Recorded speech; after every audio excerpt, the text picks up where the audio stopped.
Dr. Eric Kelly III and a host of phenomenal speakers from all around the globe for this 7-day virtual event that you don't want to miss. The mission of the Black Business Expo is to raise scholarship money from kids all the way from high school all the way from college. The Black Business Olympics is one of the largest Black business showcases in the world. It is an opportunity for businesses and companies to showcase their businesses globally. We are going to be giving away laptops up to $5,000 away to students. Again, I'm Olivia Appleberry, the founder of 2 Cents Finance and one of the speakers for the expo. I am so excited to see you there. For more info, go to www.blackbusinessexpousa.com or call 919-308-9090 and hope to see you there. I am Black Business. From the moment I wake until the time I sleep. Yes, I am Black Business. I am Black Business. Tell me, are you Black Business? I am Black Business. Do you support Black businesses? Listen, I support Black business because I am Black Business. Black Business Expo, one of the largest business showcases in the history of Black business in the world. The world! Sign up today at www.blackbusinessexpousa.com or call 919-308-9090. I am Black Business. I am Black Business. From the moment I wake until the time I sleep, I am Black Business. I am Black Business. Are you Black Business? I am Black Business. Do you support Black businesses? I support Black business because I am Black Business.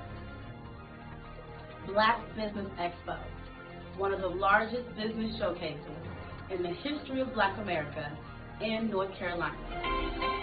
Join Dr. Eric Kelly III and a host of phenomenal speakers from all around the globe for this 7-day virtual event that you don't want to miss.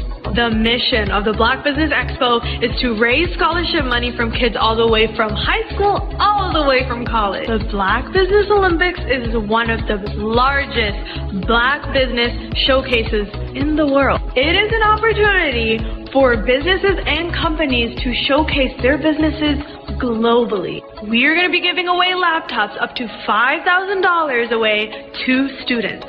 Again, I'm Olivia Appleberry, the founder of 2 Cents Finance and one of the speakers for the expo. I am so excited to see you there. For more info, go to www.blackbusinessexpousa.com or call 919-308-9090 and hope to see you there.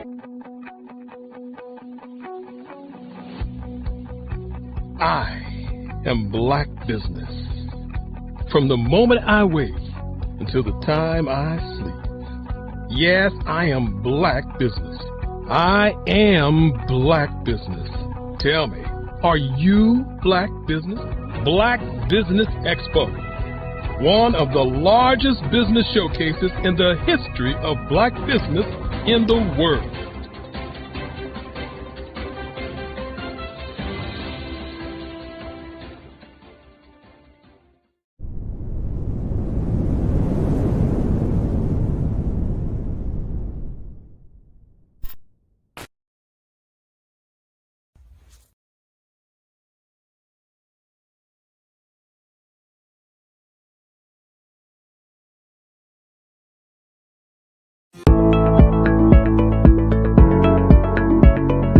Prepare for what's coming and dominate in economic winter. Stand strong and thrive by showcasing your great products and services globally through the Black Business Network and Black Business Olympics. The Black Business Network has showcased over 2,000 companies with over $7 billion in sales each year. Over 10 million attendees have viewed the rebroadcast each month. Through the Black Business Olympics, unique styles of business training and mentoring are turning students into business owners and entrepreneurial warriors who will dominate in any economy. Gain the ultimate advantage of the Black Business Olympics, 7 days of unbelievable topics and speakers speaking around the globe. Donate your time and experience to provide expertise and scholarships to students worldwide and change the world. Now, more than ever, new insights, tools, strategies, and capabilities are needed. This is your chance for a major presentation to the world. Fill out the form and join the more than 2,000 speakers who have presented to over 200 countries. Join the Black Business Network streaming live into the Metaverse, STEM City, Black Multiverse Enterprises, Hulu, Amazon, YouTube, iHeartRadio, Apple, Facebook, LinkedIn, Pod TV, IBM TV, Spotify, and Google Podcasts. Sign up today. Spaces are limited, and we will see you there.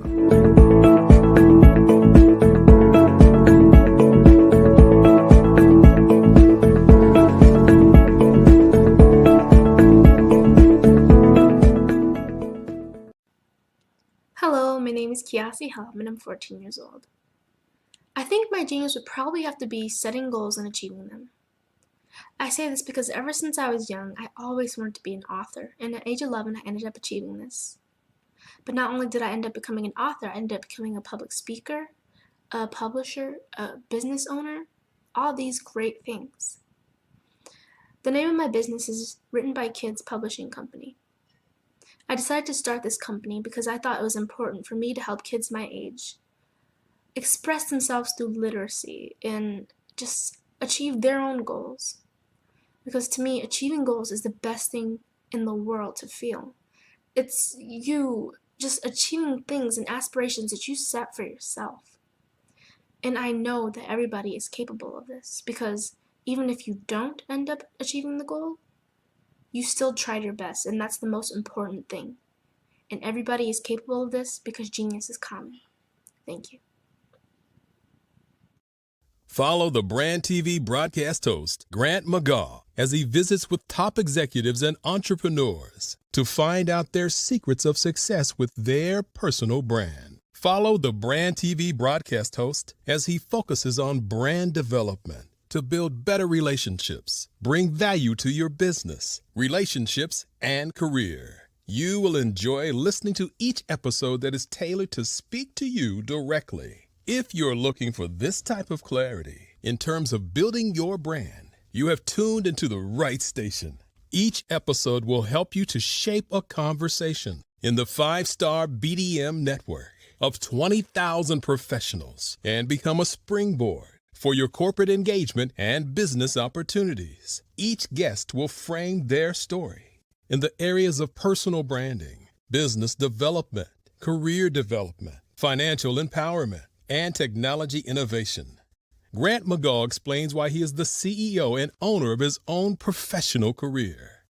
Grant is an accomplished business leader and entrepreneur who wants to give back to individuals to grow their personal brand strategy. Tune in as he weaves his story about new possibilities, while to you exceed expectations. If you love storytelling, this show will make for fun.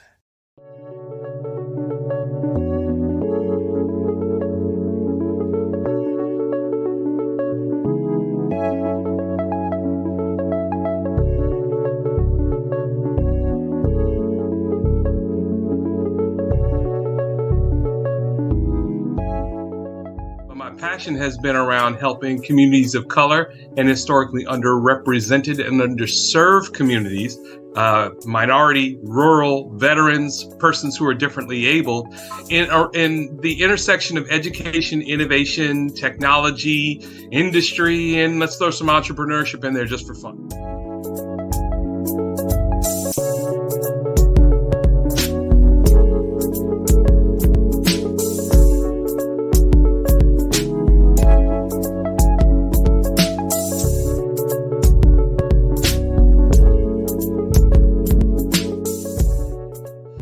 See more around innovation, incubators, accelerators. I love the idea of going from innovation to commercialization.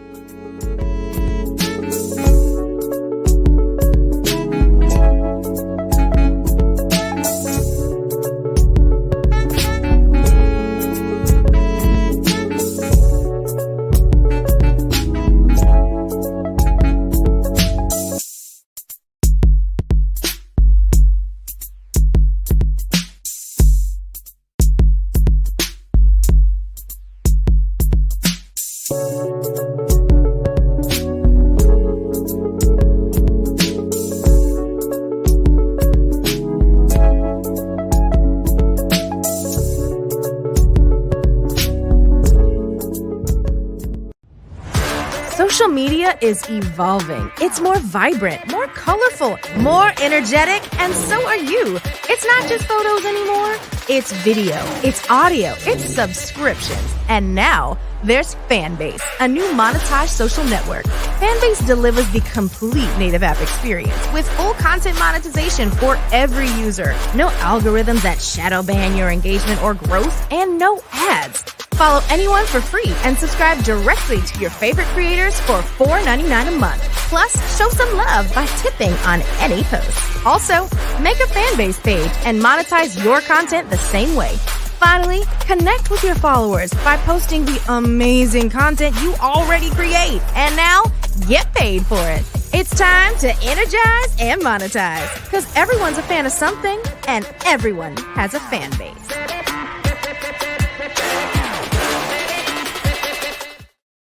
Five-Star BDM, Brand Development Masters, is a professional consulting and advisory group keenly focused on business development services for the small to mid-sized business and entrepreneurs. Although every business is unique, they often share business development challenges that can be addressed through smart branding. Services include process improvement and operations, digital strategy and transformation, business intelligence, digital marketing, and personal branding. Our business and personal branding company has helped a number of professionals and organizations to optimize and grow. This results in more business, more opportunities, better reach, positive outcomes. Visit www.fivestarbdm.com today to learn more. What if you could build your own city? A place where every child can find nurturing people to help them achieve their full potential. A place where every adult can access job training support. Where health education is abundant. Where social justice ruled the land. A place without limitations. Welcome. You have arrived at STEM City USA. It is what every city should be. A safe and trusted community where you find people and resources to help you become everything you are and beyond. STEM City is unlike anything you have ever experienced. It is a digital twin of the world around you, only better. STEM City is about energy and soul renewal. It is more than a digital world. You can almost feel the power of live cultural events, music, and theater. STEM City promises a better future for children with caring mentors and hands-on activities with dedicated tutors to support our youth. STEM City is your passport to a healthy lifestyle with weekly events addressing our community's many issues. STEM City is your financial well-being with helpful information on wealth management, career advancement, job training, and so much more. STEM City is the community you deserve. It is the city where your dreams can come true. STEM City USA, a place in the sky that is accessible to all who reach for the stars.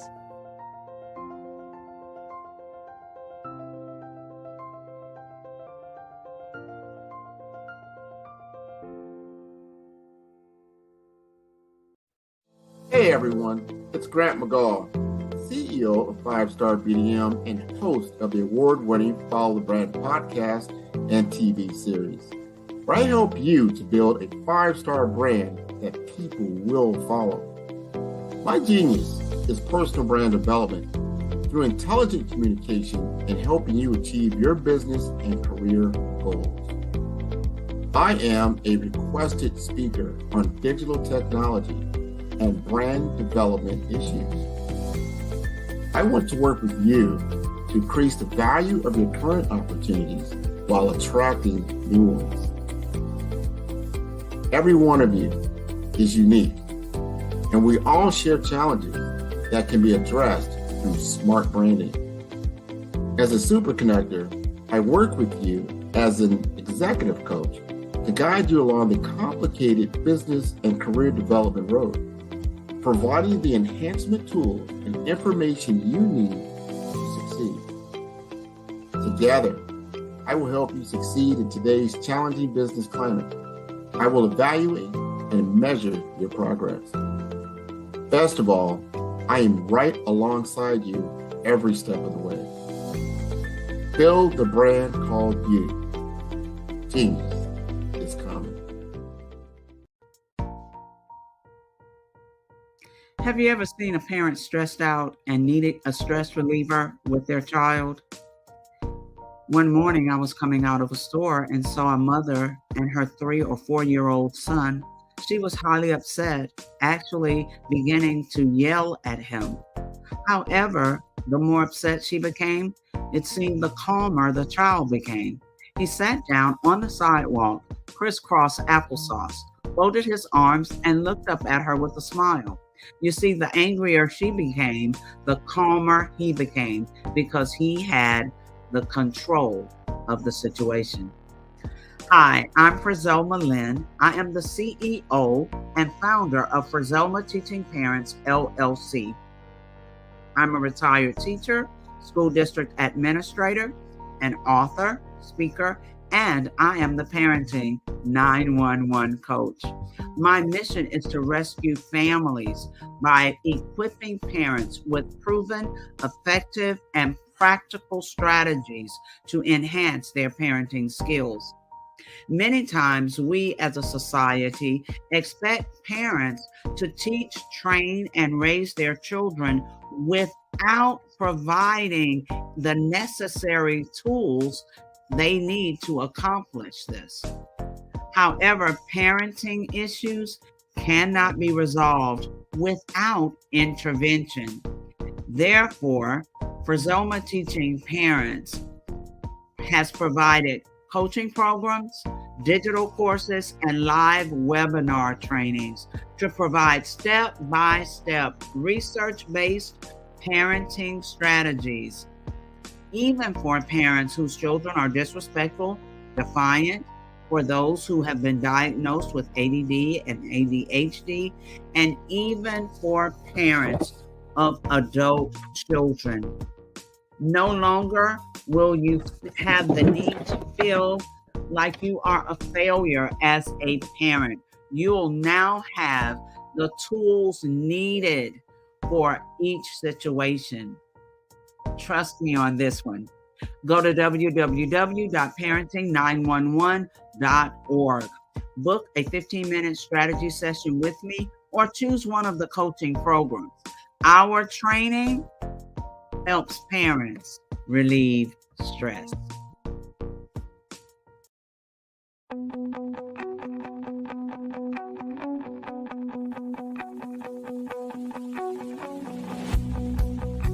I am Black Business.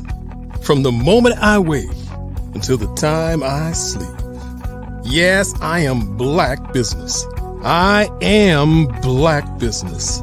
Tell me, are you Black Business? I am Black Business. do you support Black businesses? Listen, I support Black business because I am Black business. Black Business Expo, one of the largest business showcases in the history of Black business in the world. The world! Sign up today at www.blackbusinessexpousa.com or call 919-308-9090.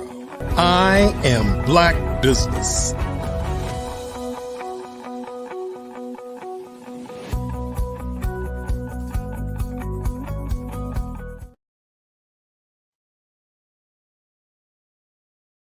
Owners. Good evening, business owners, entrepreneurs, thought leaders, and corporations. Welcome to the Black Business Network. My name is Frizelma Lynn, and I am your business moderator for this evening on the Black Business Network. The Black Business Network is a 24-hour business network showcasing Black businesses, business owners, entrepreneurs, and thought leaders worldwide. We have speakers from North Carolina, London, Singapore, Africa, Japan, and cities all over the United States. The Black Business Network is a global community sharing its business knowledge to empower, inspire, and educate businesses about business.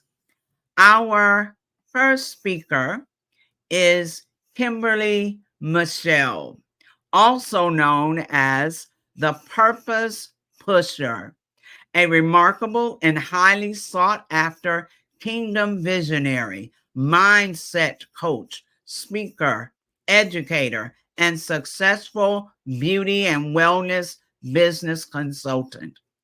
Most recently, the recipient of the 2023 Presidential Lifetime Achievement Award from the President of the United States. The 2023 Trailblazer Award from the Herpreneur Network and the 2023 Woman of the Year from the Gentleman's Course.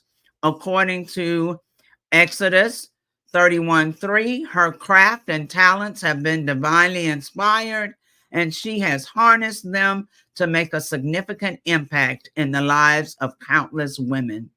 As the CEO of K. Michelle Enterprises, Kimberly has proven herself as a dynamic and versatile leader.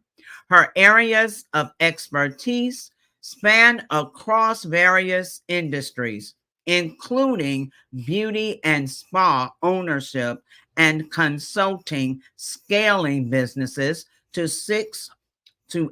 6 to 8 figures in 90 days, millionaire coach to coaches, and a 10x best-selling author. Let us welcome to the stage Kimberly Michelle. Oh, hello.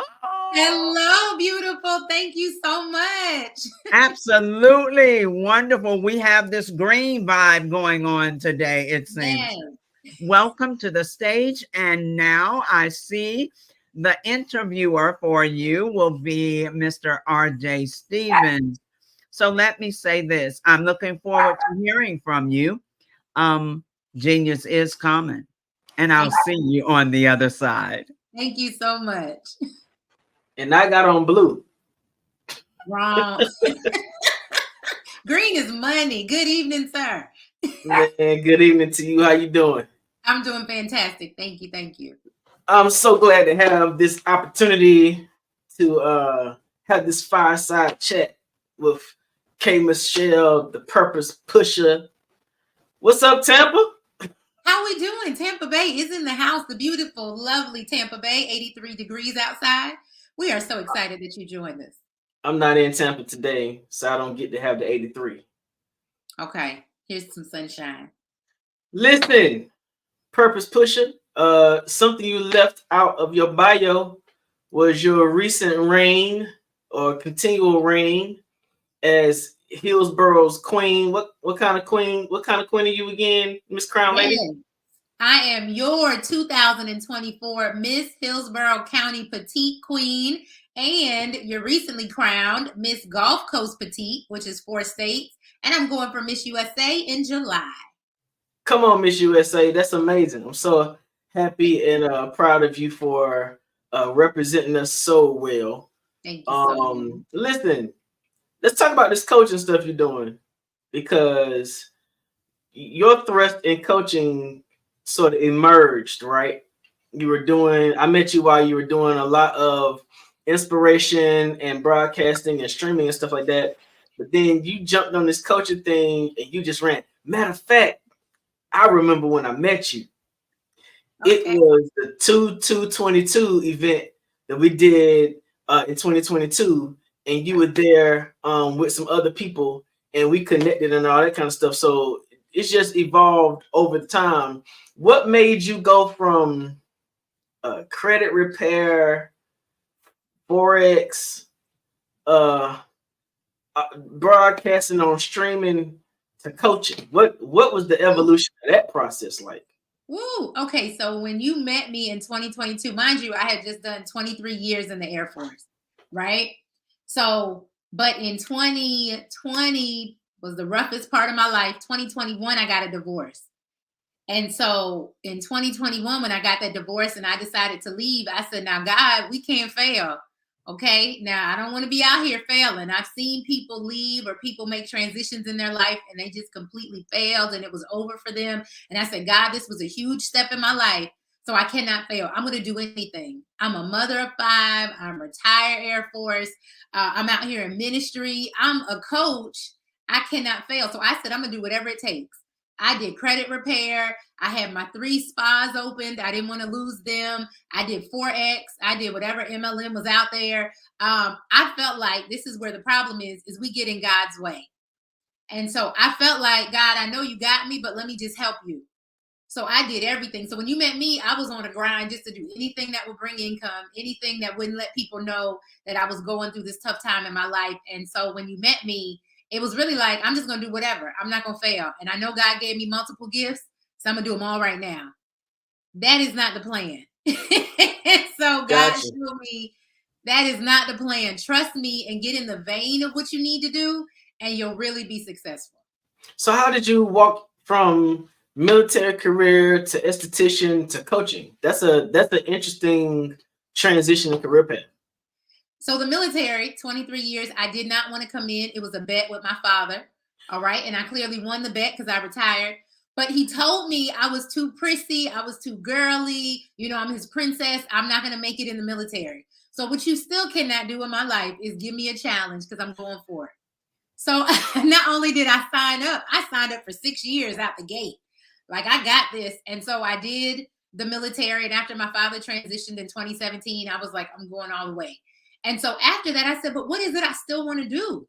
Right? I never wanted to do the military. So when he transitioned, I said, okay, I'm finally going to go after what I've always wanted to do, which was be in beauty. I didn't know I was going to own a spa, but I was just like, God, I love seeing people, you know, that have confidence and that are excited about who they are. And so when I became an esthetician and I saw that I could help people with their skin, because the one thing that we have, the biggest organ in our body, the largest, is skin. You only get one.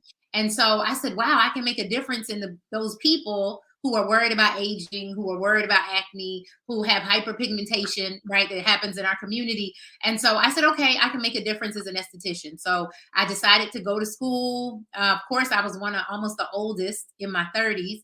So I said, well, I'm going to open a spa. So I opened my first one right out the gate.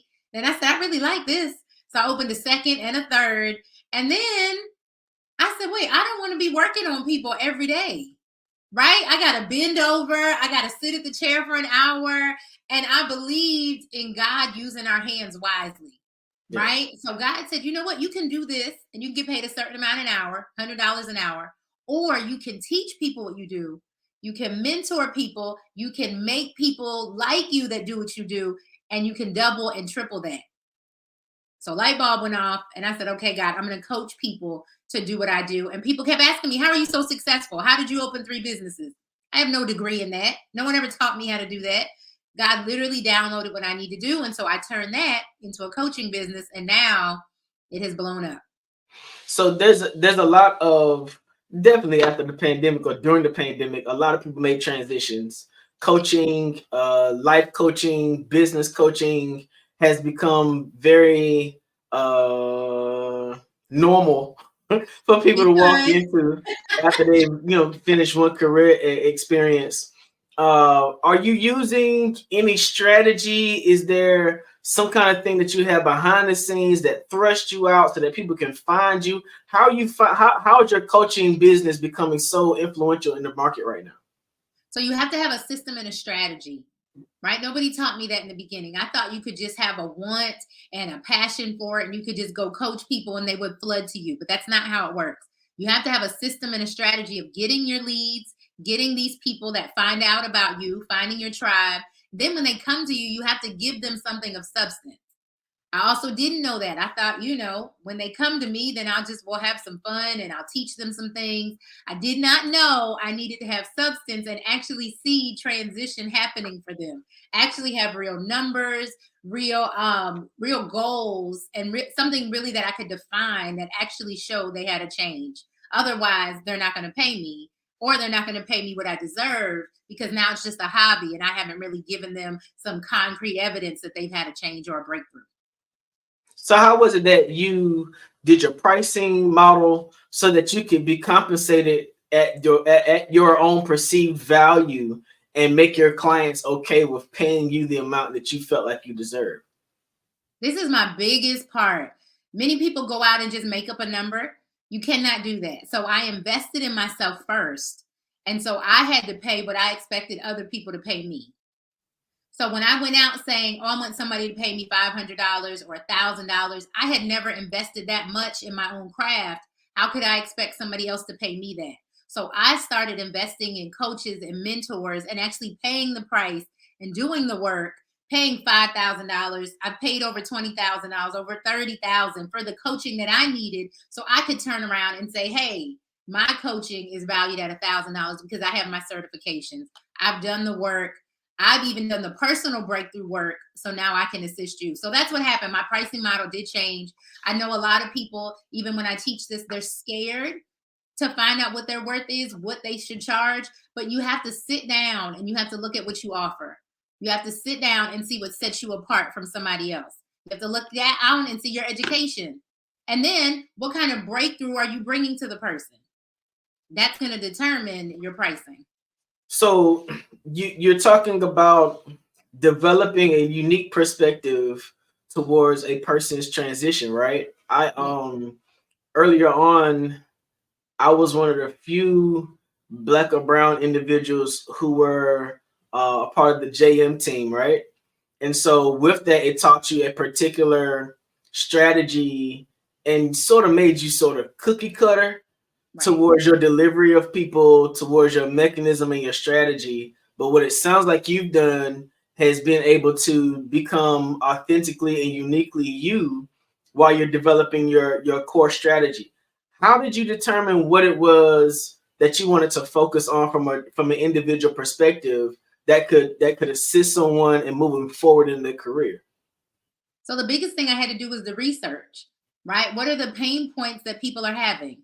So what I noticed, even why people call me the purpose pusher, is because I talk to so many women.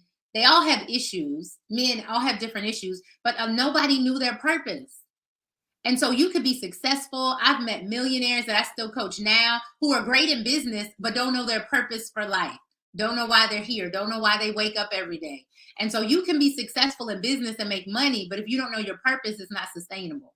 So I started saying, well, now who is teaching people what their purpose is? How do they discover it? And then here's the second part where I really took off, is then how do you walk in it? Because people are so quick to identify what you're missing. They're so quick to identify what you're doing wrong. But now that I've identified my purpose, how do I walk in it and how do I become profitable? So that's where I started seeing the breakthrough, is when even with my clients that I helped discover their purpose, they were still stuck. Okay, so my purpose is I'm here to change the world, but now how do I do that? And what does that look like? And then how do I make money from that? So that's when I started seeing more success in my business, is when I not only taught the people what, but I also taught them how. And my newest thing is I taught them how to do it in 90 days or less. That's so we've taught like business sessions and classes together. Yes. And I noticed that we both had a unique approach. It worked because we were not sort of trying to drive people down the same road. Right. And we were being authentic to who we are. But I did notice that your approach was a whole lot more personable to the person. Find out what it is you want to do. Why does that speak to your heart? Have you found that you're getting better results as you're transitioning people that way than what you would normally see in a normal business coaching process? Yes, because just like you said, nobody's cookie cutter and nobody's experience is the same. So even for your purpose, I still have to identify what sets you apart specifically from somebody else. Because like you said, there's so many coaches out here now. There's so many people that want to have, a life coaching business or mindset coaching or transformational coaching. But what sets you apart? So the first thing I do with my clients is a discovery call. We are going to discover what makes you different. What is your niche? What I love is like when I get people in the medical field, right? Because you were a nurse. So you physically help somebody. You physically help heal them. But now as a coach, you can help heal their mind. You're just, you're a double, what's the word? You're double threat. You can really help somebody more than in just one area because now you can apply your medical principles. I had a young lady. She's my favorite one so far. She went to jail, right, for doing money laundering. She did some bad things with money. So she tells her own story. She went to jail for that. When she got out of jail, she said, I'm going to do it the right way and I'm going to make money the right way. She started doing that, started a coaching business. But then she got in front of some Caucasian people. And because of her past, she said she didn't know how to reach them. I said, don't be afraid of your past. Address your past. So now she took her past of being in prison, being behind bars, and used that to deal with the mindset of those people that were wealthy. So she taught them, you might be wealthy, but you're still in a prison of your mind. What would it feel like for you to come outside of that? What would it feel like for you to be free? And she said that blew her to her $1 million range because she started not being ashamed of her past, but using her past to catapult her. So find out what your niche is and work in your niche. Wow, that's amazing. So find out what your niche is and work in your niche. Yes. But how you learn to find out what your niche is when you were in a military environment where they sort of make everybody wear the same thing, eat the same thing, go the same way? What was it about the military experience that you brought over to the coaching experience that made you more effective? What I love about the military is that they're doing it intentionally, right? So everything we do has to be intentional. So they intentionally make you all the same, break you down so you'll be at the same starting point. Because everyone comes from different backgrounds, different mindsets. So the military breaks you down to build you back up, and then you can express yourself. Many of us just want to express ourselves, but no, you need to be broken down. You need to conform to something first, get your foundation, and then you can grow and expand from there. But let's build the house first. Let's get the foundation before you're trying to tell me about the inside and the crown molding and the different floors. We just need the foundation first. Do we have a house? Because you're too worried about what's going inside. So the first thing you have to do, even with your business or be successful in business, is what is your foundation? Who are you marketing to? What are you trying to sell? What is the reason for you doing what you're doing? You're doing because business is not easy and it's not always fun. So if you know your purpose for doing it, it changes the way you do business. That's awesome. If you know your purpose, it changes the way you do business. Now, what if I am knee deep in business, invested in, like locked and loaded, but I realize one day that I don't have passion for this anymore? What do you suggest for people who are looking for a moment to transition? First of all, passion will not get you anywhere. I love having these conversations with you, RJ, because passion is what our problem is anyway. We are chasing passion. Stop worrying about what makes you feel good and what makes you smile. No, it's what do you purpose to do, right? I'm sure there's a lot of things in life that you could be successful at, but that is not your purpose. So if you are knee deep in something that you just have a passion for, you need to stop and refocus and probably redirect yourself. First of all, there's nothing wrong with redirection before it's too late. Okay. Many businesses fail because they're afraid to redirect. They're afraid to refocus. They're afraid to admit they got it wrong. You can look at companies like Amazon, right? Just started off doing books, but what is he doing now? Where have they refocused now? Where have they repositioned to, right? Walmart. People said, oh, Walmart was doing great. But then Walmart said, we got to jump on the digital train. We got to jump on having shoppers. I was in Walmart the other day. They have a new lane just for like these Instacart people. Because they said the Instacart people are having to wait in line, which makes their time too long. And now people aren't tipping them. So Walmart came up with a special lane just for online shoppers. So they're keeping up with the trend. Sometimes you just have to refocus and redirect. Don't just go out of business because you're knee deep in a passion that doesn't work anymore. So you're talking about focusing and redirecting, and now you redirecting to pushing your passion as the petite princess. Not a passion. We're throwing away the P word. How does what you've been doing line up with your purpose as you're showing it as you've been pushing towards being crowned as a queen to represent these communities as a petite queen? How does all that, how did you pull all that together?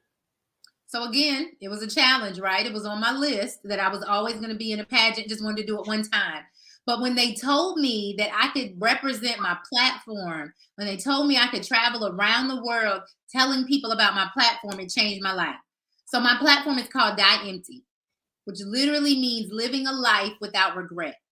So if I'm saying that I want to die empty, I want to live a life without regret, that means at 43 years old with 5 kids and divorced, I'm going to get up here and do a pageant with these young kids. Let's go. Because the category is like 28 to 44. And so I had to think about it. I'm closer to this range, right? Maybe I should do the next one. I said, no, I'm going to go out there and I'm going to give it my all. So my very first competition, because I got Miss Hillsborough, but then I went for, so let me tell you real quick. Miss Hillsborough County, I made it, which put me in running for Miss Florida. So my very first pageant, you got to do a bathing suit and all that stuff. And I said, now listen, y'all, I'm in ministry. So my bathing suit going to look a little different. Okay. So my very first pageant, and I got first runner up for Miss Florida. And so I was tempted to say, now, Lord, this was fun. We did it. I'm done. And afterwards, so many people said, this was your very first pageant. You got to go to Miss USA. And I said, nope, I just wanted to do this one time. Do you know I got a call and they asked me from Miss USA, I got a call and they said, do you still want to go to Miss USA? I said, well, no, I didn't make Florida. You know, I made first runner up. Congratulations to the other person. She said, let me know. And if you want to compete, we have something for you. And so when they called me, they gave me Miss Gulf Coast Petite. I qualified for that. So I'm fighting over one state of Florida, sad because I didn't get it. When they called me back to say, you got 4 states that you made it over, which is 2% of all the people that ever applied. So I said, God, again, I got out of God's way. I just wanted to do one and tell my little platform. And God said, I got 4 states for you. And now you can tell your platform when you go to Miss USA in Chicago in July. I'm super proud of you for even venturing into another avenue, another field to embrace the challenge. And I look forward to what's going to happen with you next. Tell the people how they can find you. You can find me on Facebook, Kimberly Michelle with 1 L, Purpose Pusher, or on Instagram, same thing, Kimberly Michelle with 1 L, Purpose Pusher. You can also go to kmichelleconsulting.com. Well, welcome to the Black Business Network. I think you've done amazing up here, and we look forward to seeing you at another time. Miss Fazelma, where you at? Here I am. Oh, that was so amazing. Thank and you. I honestly, I just love the genuineness. You know, you just kind of enjoyed yourself. And then you gave us all of this information. So we appreciate it so very much. Thank you so much for having me. Yes. Yes. Genius is coming. And I'll see you all on the other side. The Black Business Expo's mission is to raise funds for high school seniors going to college or K through 12 entrepreneurs. This expo is a fundraiser for students who may go to www.blackbusinessexpousa.com to donate to the scholarship fund, or use the Cash App that's on the screen below, $BBXUSA.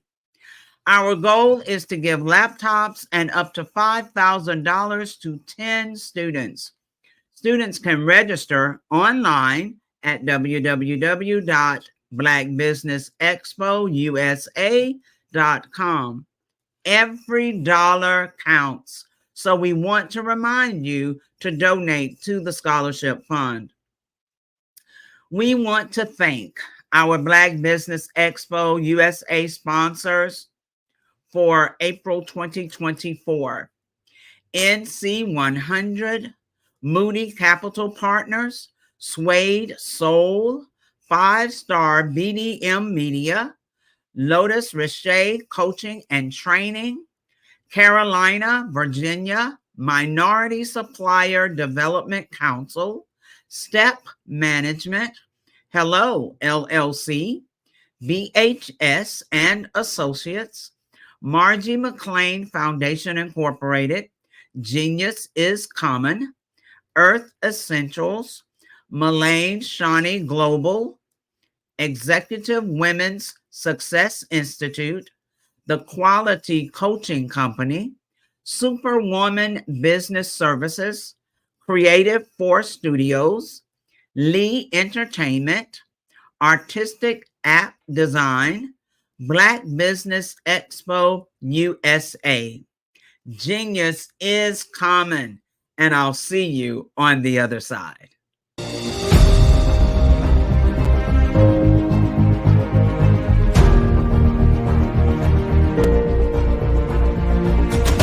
Hello, ladies and gentlemen. Allow me to introduce myself. My name is Tara Bush, and I am the co-founder and COO of the Hello LLC, where our mantra is helping everyone live life optimally. And more importantly, helping entrepreneurs leverage leading-edge optimizations. We help businesses build, brand, automate, and pivot into the future. With over 22 years of corporate C-level experience, I carry a wealth of knowledge and expertise in my professional portfolio. My professional journey has encompassed various facets of business, executive leadership, project management, marketing, systems, space planning, and strategy implementation. I have had the pleasure of partnering with and managing multi-million-dollar projects for the top Fortune 500 companies, prestigious universities, and well-known sports teams around the world, like ExxonMobil, Apple, Samsung, Citgo, HP, Ziegler Cooper, the Houston Astros, the Dallas Cowboys, Bank of America, and Vanderbilt University. What fuels my drive is a passion for innovation and creativity that knows no bounds. I thrive on pushing the boundaries and thinking outside the box to bring fresh, ingenious ideas to the forefront. I turn visions into reality. As a leader, I am a steadfast advocate for integrity and creativity. I am driven by a profound desire to help individuals and businesses create their own return on time investment while leveraging technology. At the Hello LLC, we are more than just a 3D digital marketing agency. We are a community committed to helping, building, and thriving together with integrity. We can either show you, teach you, or do it for you. We believe in the power of innovation to transform the status quo. My fellow professional powerhouses, in the spirit of abundance, I firmly believe that there is enough prosperity in this world for all of us to thrive together. So, I invite you to make the pivot because the future is already here.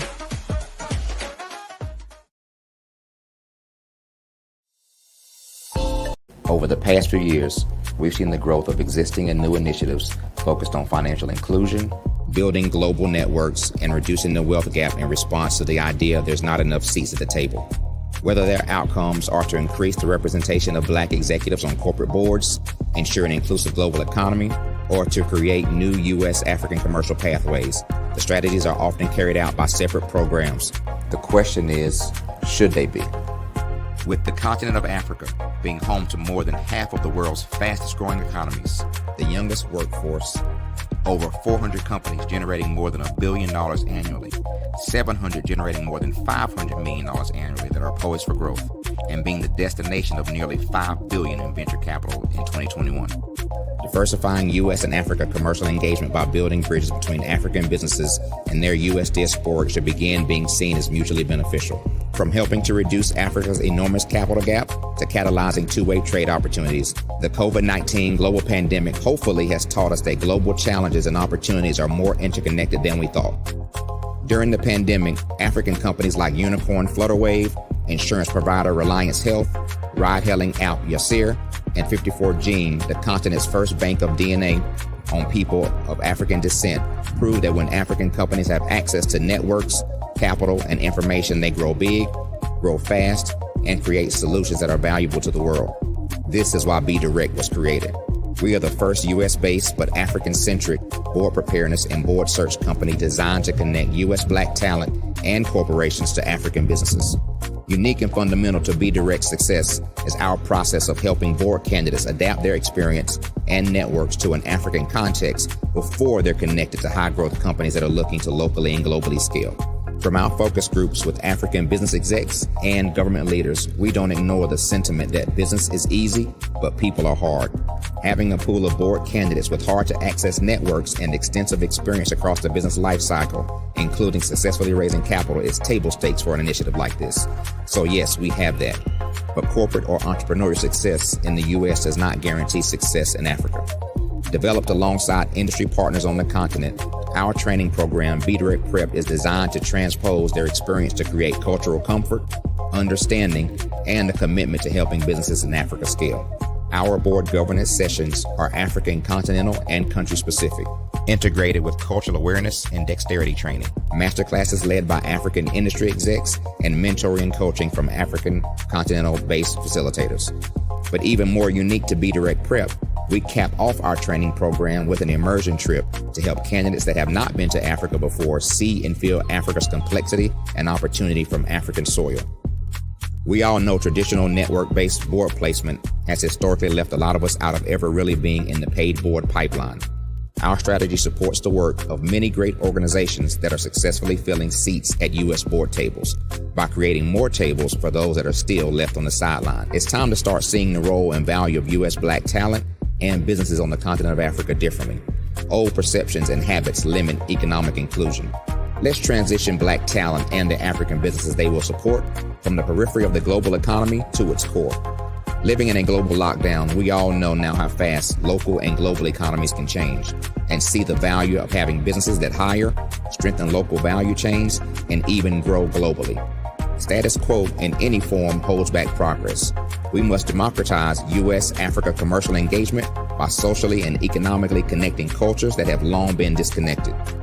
It's time for Africa's U.S. diaspora to redefine their global value by helping African businesses scale continentally and globally.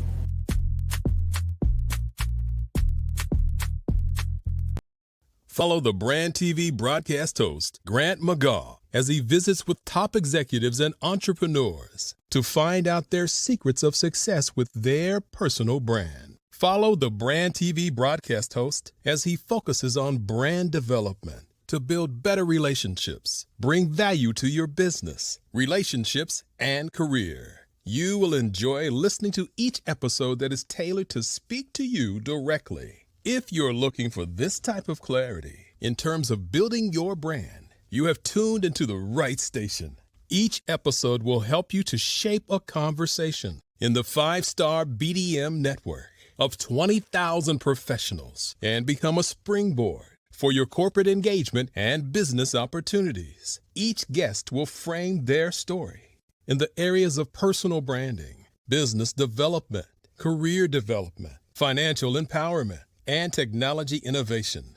Grant McGaugh explains why he is the CEO and owner of his own professional career. Grant is an accomplished business leader and entrepreneur who wants to give back to individuals to grow their personal brand strategy. Tune in as he weaves his story about new possibilities, while to you exceed expectations. If you love storytelling, this show will make for fun. Phenomenal Tanya T. Wise, who is here from the great state of Maryland.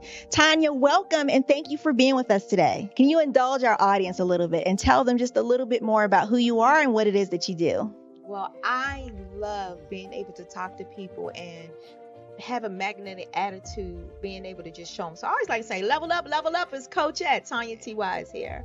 So can you tell our audience, just give them a teaser about what your presentation will be about? So my philosophy is that we should all be living our dream life. So tomorrow I'm going to talk about how you start living your dream life. What are some of the things that you thought about in your childhood that you just kind of let go and dormant? Wow. And I want to reignite that and just give you some pointers and some tips, some tools, some strategies to be able to start living your best life now. And guess what, Rhonda? And leave an inheritance for your legacy. Oh my goodness. Okay, I know that's resonating with a lot of people. I've heard that you have a dynamic coaching program. Can you tell us a little bit more about that? Absolutely.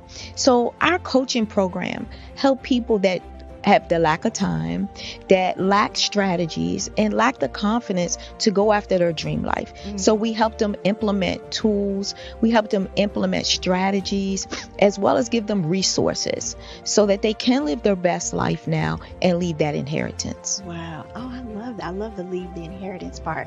Listen, you are dropping some major nuggets, and I know a lot of what you're saying is resonating with a lot of people, but I think we're all curious. How did you even make this transition into the speaking and coaching arena? What's the story behind this? So I started out in finance, and I realized that a lot of people don't necessarily go after their dream life because of the lack of finances or the education behind finances. But it wasn't until I lost my firstborn, my only son, that life changed for me. And where I was going after it all, living the corporate life, hit my 6-figure income and living in my dream house with my dream man, driving my dream car. I nearly lost it all when I lost my son. And so I realized it only takes one financial catastrophe that can change your entire life. That's what made me start All New Beginnings. Because no matter what's going on in life, there's a new beginning. And because of that, we develop a program called Wise Minded. My little slogan is, don't just dream it, let's live it. If they want to connect with you or work with you, what is the best ways for them to be able to do that? Well, for my social media guru, you can connect with me on every single social media platform as Tanya T. Wise.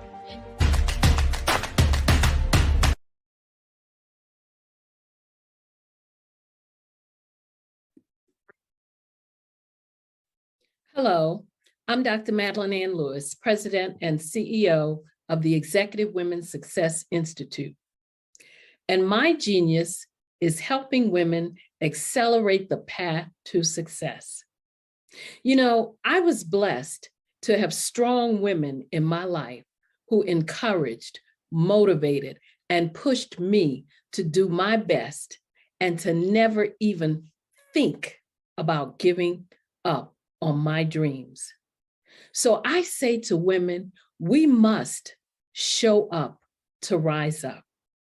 We have talents and potential, but who will see them if we don't speak up and get noticed? I know that women are a tremendous resource on this planet, and there is nothing more fulfilling than helping a woman tap into her full potential. I do this because I want to be a part of helping as many women as I can to show up, to rise up. I do this because genius is common.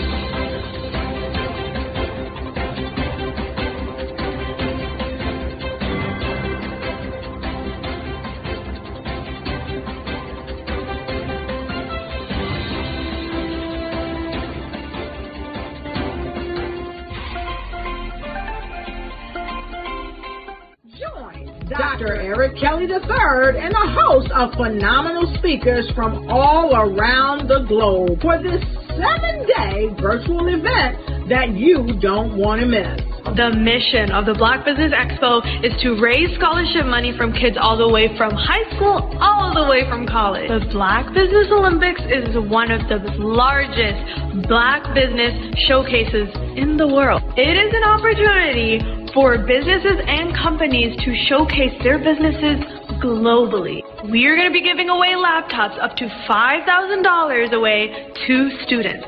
Again, I'm Olivia Appleberry, the founder of 2 Cents Finance and one of the speakers for the expo. I am so excited to see you there. For more info, go to www.blackbusinessexpousa.com or call 919-308-9090 and hope to see you there.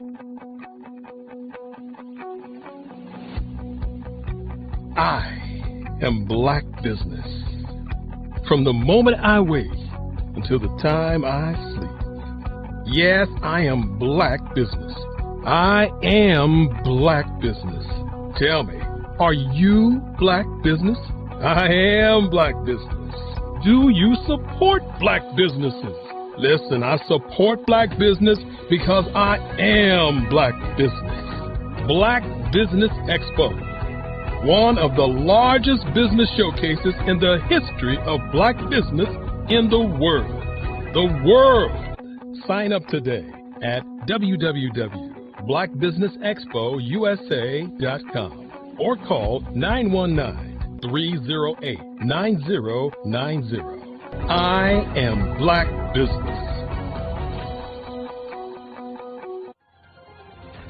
I am Black Business. From the moment I wake until the time I sleep, I am Black Business. I am Black Business. Are you Black Business? I am Black Business. Do you support Black businesses? I support Black business because I am Black Business. Black Business Expo, one of the largest business showcases in the history of Black America in North Carolina. Join Dr. Eric Kelly III and a host of phenomenal speakers from all around the globe for this 7-day virtual event that you don't want to miss. The mission of the Black Business Expo is to raise scholarship money from kids all the way from high school, all the way from college. The Black Business Olympics is one of the largest Black business showcases in the world. It is an opportunity for businesses and companies to showcase their businesses globally. We are going to be giving away laptops up to $5,000 away to students. Again, I'm Olivia Appleberry, the founder of 2 Cents Finance and one of the speakers for the expo. I am so excited to see you there. For more info, go to www.blackbusinessexpousa.com or call 919-308-9090 and hope to see you there. I am Black Business. From the moment I wake until the time I sleep. Yes, I am Black Business. I am Black Business. Tell me, are you Black Business? Black Business Expo, one of the largest business showcases in the history of Black business in the world.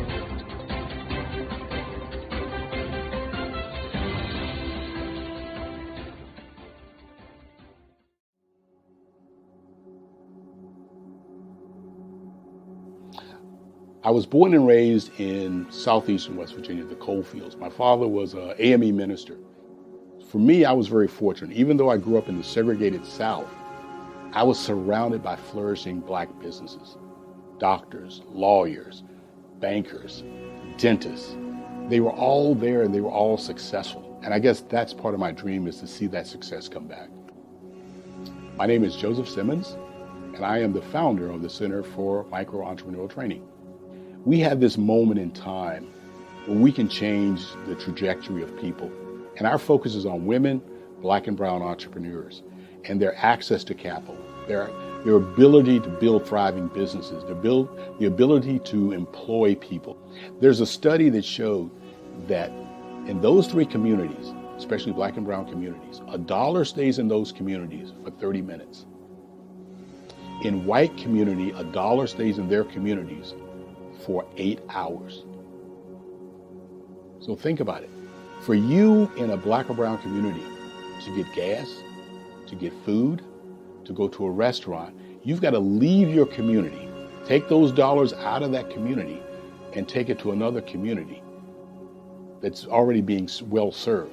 So if we can reverse that, if we can go from 30 minutes to an hour to 2 hours, that's progress. That's what we need to do. I was with SCORE, and then in May of 2020, of course, the events happened in regards to the murder of George Floyd. The other thing that I was experiencing was the denials of federal funds for small businesses. And it revolved around one thing. These businesses were not being prepared for grants and for government programs. And I came up with the idea for the Center for Micro-Entrepreneurial based off those two things. Morgan Stanley had a report out in 2020, first quarter, and it talked about there were 3 groups that were massively devastated by COVID-19 on their business. That was 1, women, number 2, Black, and number 3, brown entrepreneurs. The research showed that they had less cash on hand, they had less opportunity to go into a bank and get money, and they were very dependent on family and friends to keep their business up and running. If we can focus on those 3 groups, then we can have a dramatic impact on our communities. Really, the focus is on 3 areas. And those 3 areas are 1, the people, number 2, the courses, and number 3, a support network. Here at CMAT, we will provide you with the fundamentals for generational success. And you will be creating a vibrant community by attending our 5-day immersive training course.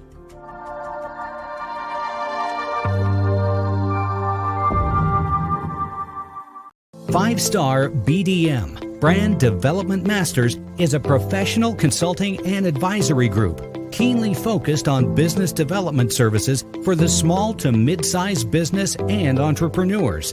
Although every business is unique, they often share business development challenges that can be addressed through smart branding. Services include process improvement and operations, digital strategy and transformation, business intelligence, digital marketing, and personal branding. Our business and personal branding company has helped a number of professionals and organizations to optimize and grow. This results in more business, more opportunities, better reach, positive outcomes. Visit www.fivestarbdm.com today to learn more.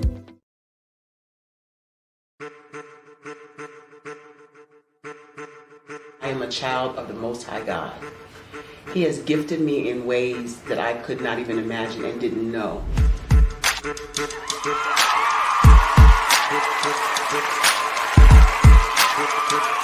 There was a time when I didn't know who I was. I listened to other people tell me who I should be, what I should do. I listened to people telling me that I should be a boutique owner, that I should be a construction manager, that I should be a laborer. Have you ever felt like you should do something else, be something else, go somewhere else, be wherever you wanted to be, and you felt like you were in a box? Anybody in the room? And you couldn't get out. Anybody in the room? And you kept trying to go and you couldn't get out. Anybody in the room? But let me tell you, you need to rock the box. Rock the box.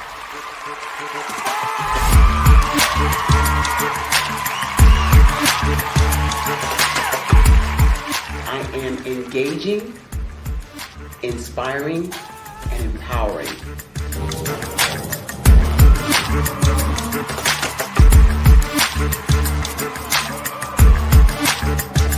I would give you everything I know. Just by touching you, if I could, by osmosis, give you every single thing I've learned, I've gone through, I know I would.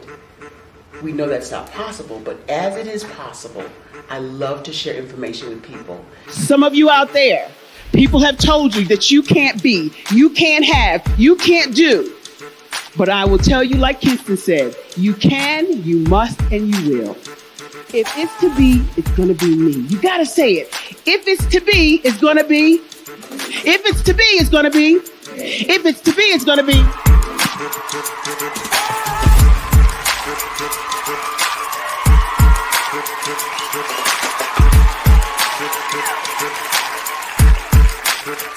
Barbara is because she believed what her mama said about her and not what other people told her.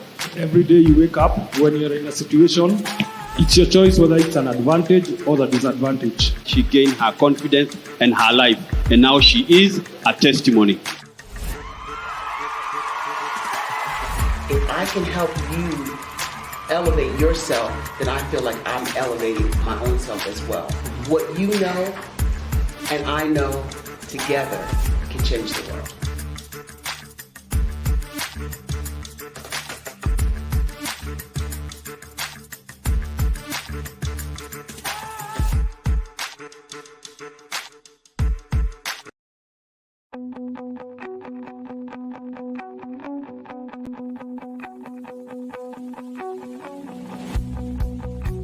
I am Black Business.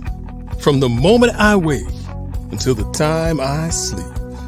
Yes, I am Black Business. I am Black Business.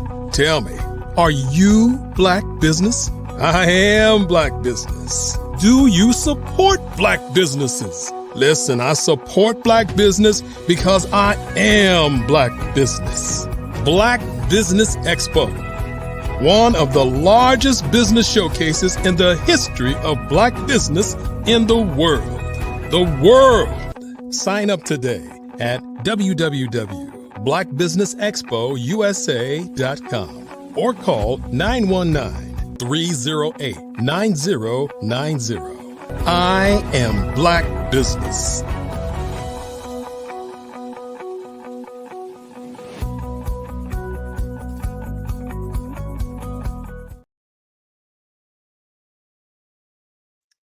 Good evening, business owners, entrepreneurs, thought leaders, and corporations.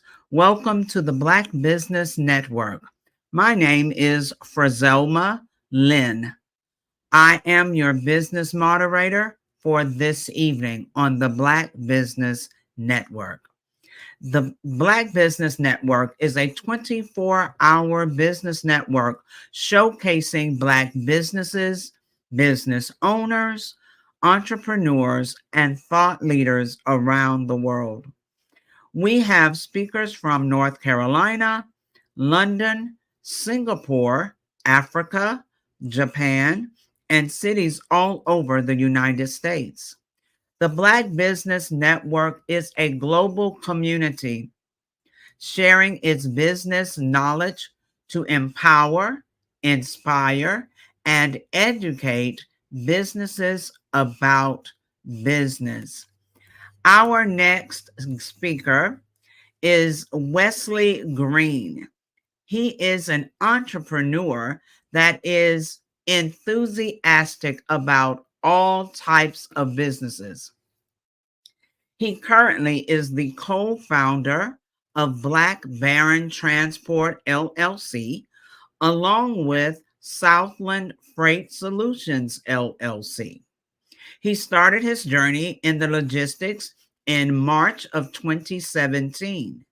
His first job was as a freight broker, where he negotiated prices with trucking companies in an effort to get customers' freight moved. He fell in love with the art of negotiation, which made him look deeper into the industry as a whole. After taking a deeper look, Wesley adopted a creative, problem-solving approach to serving customers, which helped him create a lane that is unaddressed. He now is the owner of 2 firms, grossing over $2 million a year and growing at a rapid pace. He is a loving husband and father of 1 with another on the way. In his free time, he likes to barbecue, watch football, and hang with friends and family. He is also an outspoken Christian with a heart to find solutions to help the people that society tends to overlook. Please help me welcome to the stage Wesley Green. Hey, Mr. Zelma. Well, Mr. RJ, hello. How you doing? I'm quite well. How about yourself? I am doing well. Wonderful. Genius is coming. I'll see you on the other side. Yes, sir. Did you know that approximately 333.34 million businesses exist today, according to a report from 2021? And you may be one of those businesses, or maybe you're not in the business market yet, but you're aspiring to be a business owner.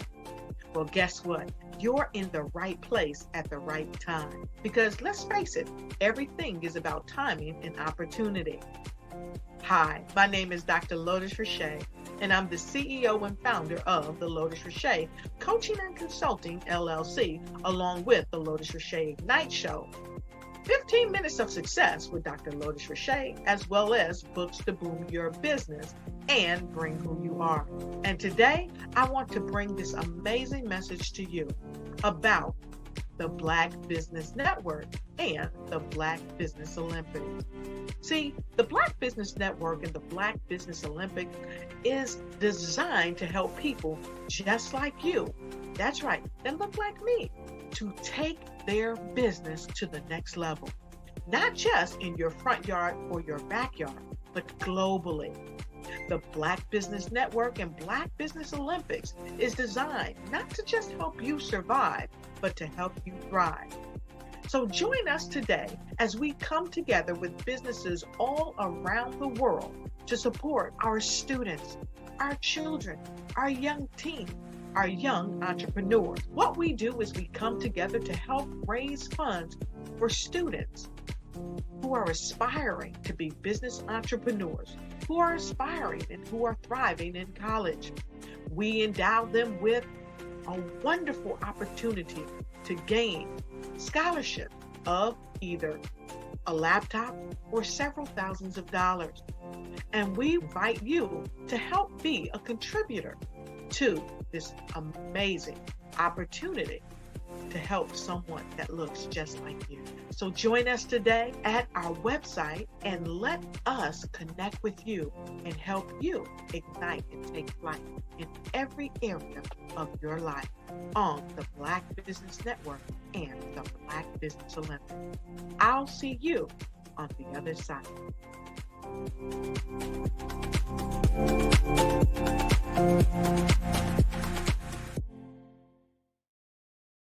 I'd like you to imagine with me, if you will, opening an app where you can collaborate with like-minded individuals from around the world, get inspiration and in-app tools to launch and grow your business, as well as share your knowledge and earn compensation, all in one app. Well, the name of that app is Truso, short for Truly Social. Hi, I'm Matthew Newman, the founder and CEO of Truso, a new concept in social media. Truso is designed from the ground up to be a platform that's both social and empowering for all its users. How exactly do we do that? I'm glad you asked. First, Truso brings the world together via video. Psychologists assert that video provides a significantly more effective connection than audio only. When you enter a community on Truso, you're face to face. Second, on Truso, you don't have to have 1 million followers to monetize. Our business model allows all hosts and moderators to monetize, no matter the size of your following, by 1, producing fee-based content, and 2, inviting others to join the platform as subscribers. Even more, Truso has an in-app resource library with over 100 free resources, forms, and documents to help you build your brand and grow your business. Third, Truso is inclusive. The deaf and hard of hearing communities make up 360 million people worldwide. Unlike audio-only apps, Truso embraces its community, providing a networking platform that allows them to participate via video and closed captioning. We even have a deaf and hard of hearing foundation in the works as well. Fourth, Truso is both social and safe. We refer to Truso as a virtual extension of the beauty shop, barbershop, and brainchild of the community. A place where there's laughter, along with wisdom, growth-oriented conversation, and genuine connections in a safe space. Truso even has proprietary security to ensure we maintain a safe environment for everyone. Where are we at now? Truso is live, y'all. We've launched in beta and we're acquiring users daily. We have an incredible development and marketing team, plus amazing celebrity influencers at the table, helping us spread the word around the globe, beginning within the African diaspora and beyond by creating a safe space for growth, connection, and collaboration. We're truly excited about Truso. We've created something special for which there is a global market. And we invite you to embark on this journey with us as a shareholder. The future for Truso is truly bright. Join us and let's go there together.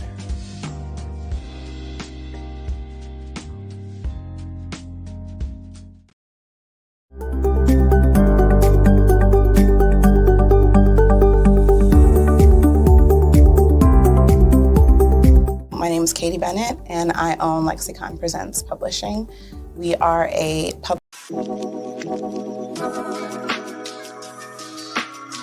The African company and the African CEO is making a conscious decision to bring on someone external to the continent versus bringing on someone who is from Ghana or Kenya or South Africa.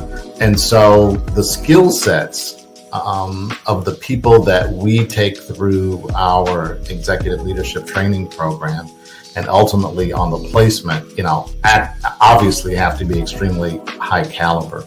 So what we look for are corporate executives at the vice president to C-suite level, as well as Black entrepreneurs.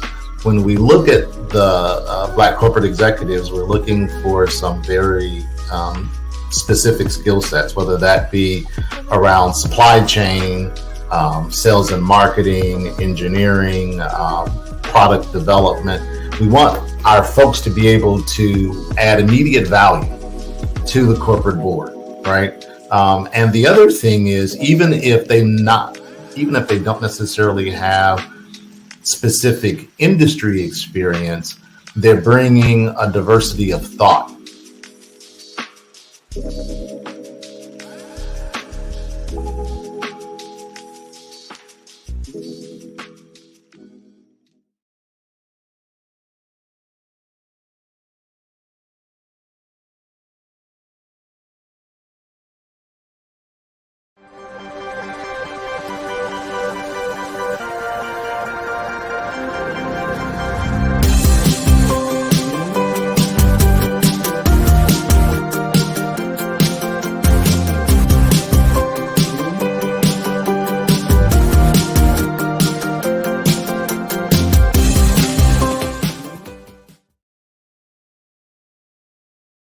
Are you a forward-thinking entrepreneur or business owner? The world is changing faster than ever, and it's time to pivot and adapt to the future. Hello LLC is here to help you do just that. Hello stands for helping Welcome back, ladies and gentlemen, for a fireside chat with Wesley Green and RJ Stevenson. Well, you got RJ Stevenson. Hey, Miss Brazilma, how you doing? I'm doing quite well, RJ. How are you? I'm doing well. Wonderful. So we're having some technical difficulties. It's all good because you know what? I want to know more about Miss Brazilma Lynn. Well, well. And I am more than happy to let you know. I am at this point in life, I am the parenting 911 coach. So, just listening to the previous conversation with you and Kimberly Michelle, and you mentioned how um, her coaching had evolved. You know how things start off one way, but they should evolve as times change, as trends change. So I've started as the parenting 911 coach, going to different schools and school districts and presenting workshops for parents, whether it was in person or virtual. And now that has also evolved into school districts wanting me to work with their faculty. Because if we're giving training to parents to provide additional tools for parents, we have to also look on the other side of that coin and make sure we have professional development provided for teachers to know how to work with parents. So right now, that's where I am, and moving into, still evolving, moving into the Parenting 911 University, where we will coach people, train them. We will train coaches to become Parenting 911 coaches and do what I do. So, of course, they will have to have credentials, because they will not only work with parents, they will also work with teachers.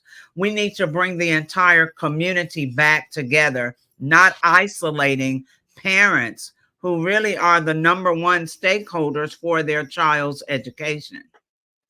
Ms. Roselma, now, I'm in ministry and coaching, and people are interested. What in the world made you decide to make parents, of all people, your desired clientele for coaching? So just that in itself, now it's honestly a ministry for me as well, but just that in itself, we are in a point in our society where we're leaving parents out. We know that parents are struggling. We see parents struggling. We see children struggling. We see families falling apart. Yet it's as if we want to sweep that part under the rug and just keep moving forward. So a few months ago, I was in Orlando for a conference. Walking through the conference center, they had the words fabric just hanging down the walls, and beautiful different patterns, fabric patterns all around. And I was thinking, what in the world is going on with the fabrics? And I was seeing it so much. I'm thinking, what am I supposed to do with that word?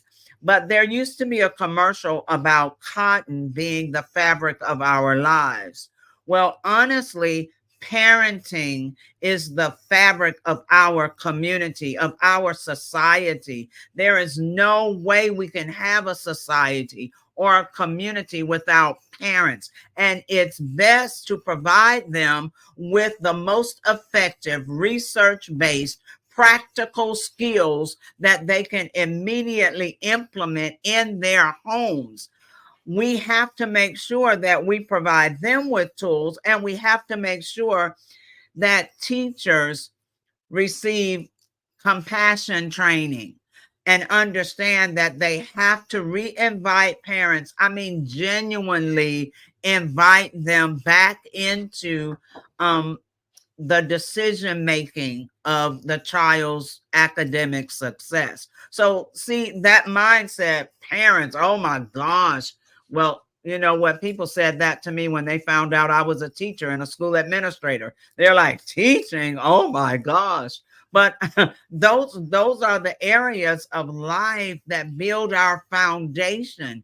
We can't keep going with all the progress, all the AI, all the technology, all of that, and allow the foundation of our families to have a huge crack in it that no one is trying to repair. So I imagine that since you're the parenting coach, 911 coach. that you've been around here a couple of times at least. Wow. You are you a parent yourself? Oh my gosh. We are. We have 6 adult children and 9 grandchildren. So yes, I've been around children all my life, it seems. And you know, when we talk about purpose, our purpose is in us when we're born. Parents need to study their children. They'll see the purpose in them because the children will automatically just kind of migrate to whatever that is. For me, I loved to play school when I was a child. And so I would either play with the dolls and they were my students, or when friends came over, they were my students. But I was always teaching and wanting to share knowledge and use knowledge. So now, instead of working with the children, I'm indirectly working with them by directly working with their parents and their teachers. So I'm a parent as well. I have a 17 and 13-year-old daughters, right? But my question is this. As a coach, how do you suggest that parents make certain that they're pushing their children towards uniqueness and authenticity? Because, you know, a lot of times parents tend to try to live their lives vicariously through their kids. Yes. How do you suggest that parents find that point of passion for their children so the child is able to develop authentically the way that they want to be developed in life and have their own unique experiences? So 2 ways I'm going to answer this question. First, study your children from birth. Study them. That's what I just mentioned before. And if they always migrate to something specific, then there's a reason for that. All right. You'll find that children will be great at doing things they've never been trained to do. Well, that's going to be a part of their purpose. I know a little bit about your story, and I know you said you started playing an instrument at the age of 9. Well, imagine if your parents had decided, oh, no, we don't have musicians in this family. No. See, parents have to stop allowing everything to be about them. Everybody in the family is important. Everybody has a purpose. And as parents, we are the ones that are to look for that purpose and support that purpose and help our children walk in their purpose. It's not about what we like. So, you know, some parents will do it. Well, I don't know anything about that, so you can't do that. No, if you don't know anything about it, parent, find out about it. Yeah. Learn about it. But don't stifle your child's purpose because you don't understand it or because it's not your purpose. So we have to learn. Each individual has a purpose. And many times it's not going to be yours. Yeah. Parenting is by far much more different nowadays than it was when I was growing up, because, you know, some of the things kids say to their parents, I couldn't say. Some of the things that are normal in trends, I couldn't do. So, you know, I imagine that you've had to go through a whole lot of introspect, retrospect, reflection, a whole lot of research to even be able to identify best practices for this generation of kids, right? Absolutely. How is parenting different now than it was in the past? Is there a different approach necessary to help parents learn how to be more effective? Yeah, so I'm so happy you said that parenting was different and not that children are different. My oldest aunt was almost 100 when she passed away, 99.9 years old. And she would always remind us that children come here the same way they always have. She said, children are not so different at all, but it's the parents and the parenting that's different. So in today, we have so many different reasons. There's not, a one size fits all. But for some younger parents, they may not have had a parent to model for them, at least not to model good parenting. So therefore, they may not know. As one mother said, she was overcompensating, buying, absolutely everything she could afford for a 1-year-old who cared nothing about 99.9% of the stuff that she was buying, but she was doing all she knew to do. And in questioning her about it, she said, I didn't have a mom in my home.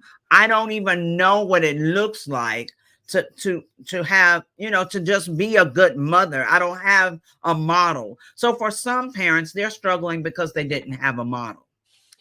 Whether it was a mom or dad, they didn't have a good, wholesome, productive, caring, nurturing, structured model. For some who had a good model, they're so bent on not raising their children up like they were raised. So they're throwing the baby out with the bathwater, so to speak, instead of them going back and reflecting on the things that helped them that their parents did. Instead of them understanding now more of why their parents did what they did, they're so bent on not doing any of it until they're missing so much of what children need to develop as they grow up. And for others, it's just me, myself, and I. Some parents are just living in their own world and everything is about them, and it doesn't matter what the children need or want or have. So as you're coaching different reasons.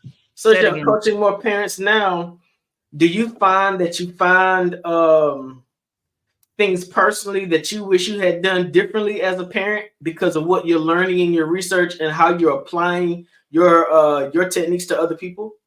Absolutely. Absolutely. Even as a grandparent, I do things differently as a grandparent. So remember how some children, if there's a range of ages with children at home, and let's just say there's a 25-year-old, that's the oldest, and now there's an 8-year-old. Well, the parent has also changed and hopefully grown in wisdom. And so they're not going to parent that 8-year-old the same way they did the 25-year-old. They were learning how to be a parent then, and now they know a little bit more. So yes, it is different. I've learned so much through research, through just living, becoming wiser. And I tell parents often, please don't hesitate to apologize to your children. Let them know if there is something that you've learned you could have done better. It's not so much that you were wrong, but you could have done better. There, you see where there could have been improvement. If you possibly can, apologize. Just say, I was wrong. I made a mistake. My bad. I'm sorry. I'm human too.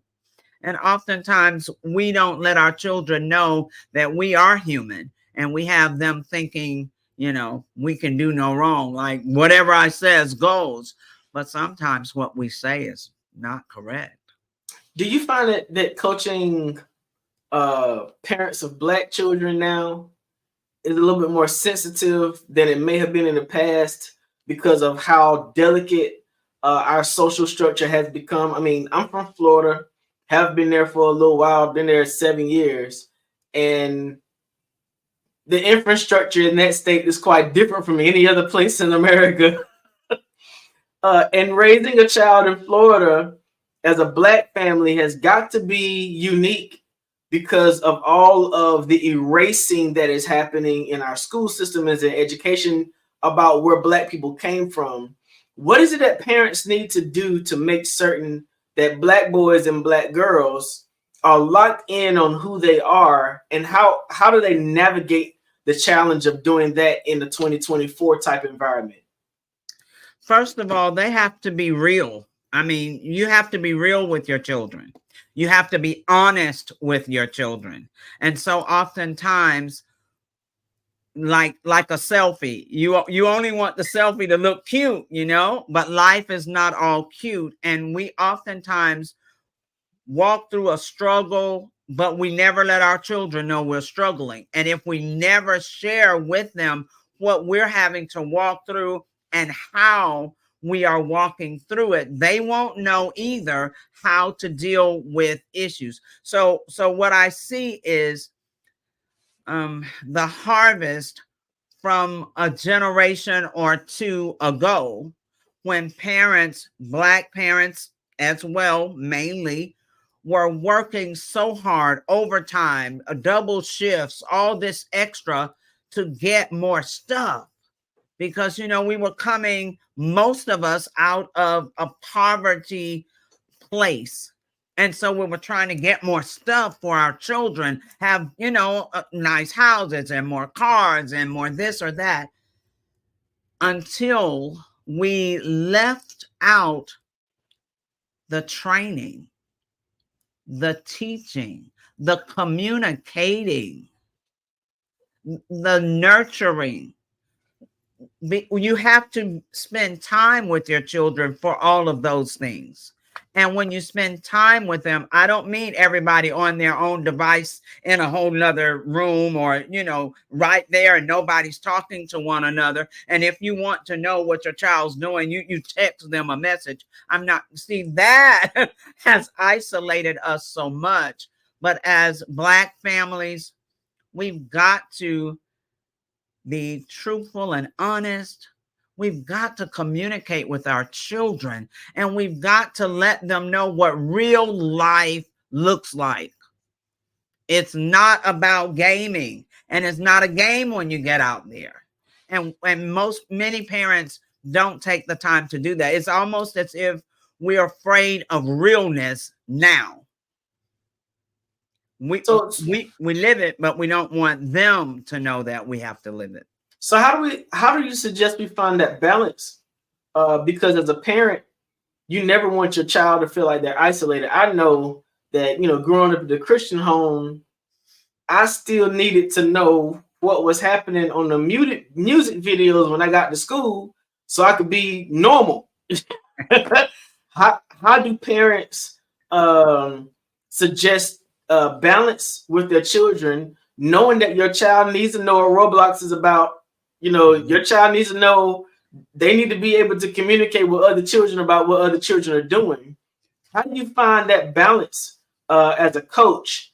What methods or what practicums do you suggest for parents to make sure their children are still locked into a child's world but engaged with their families at the same time?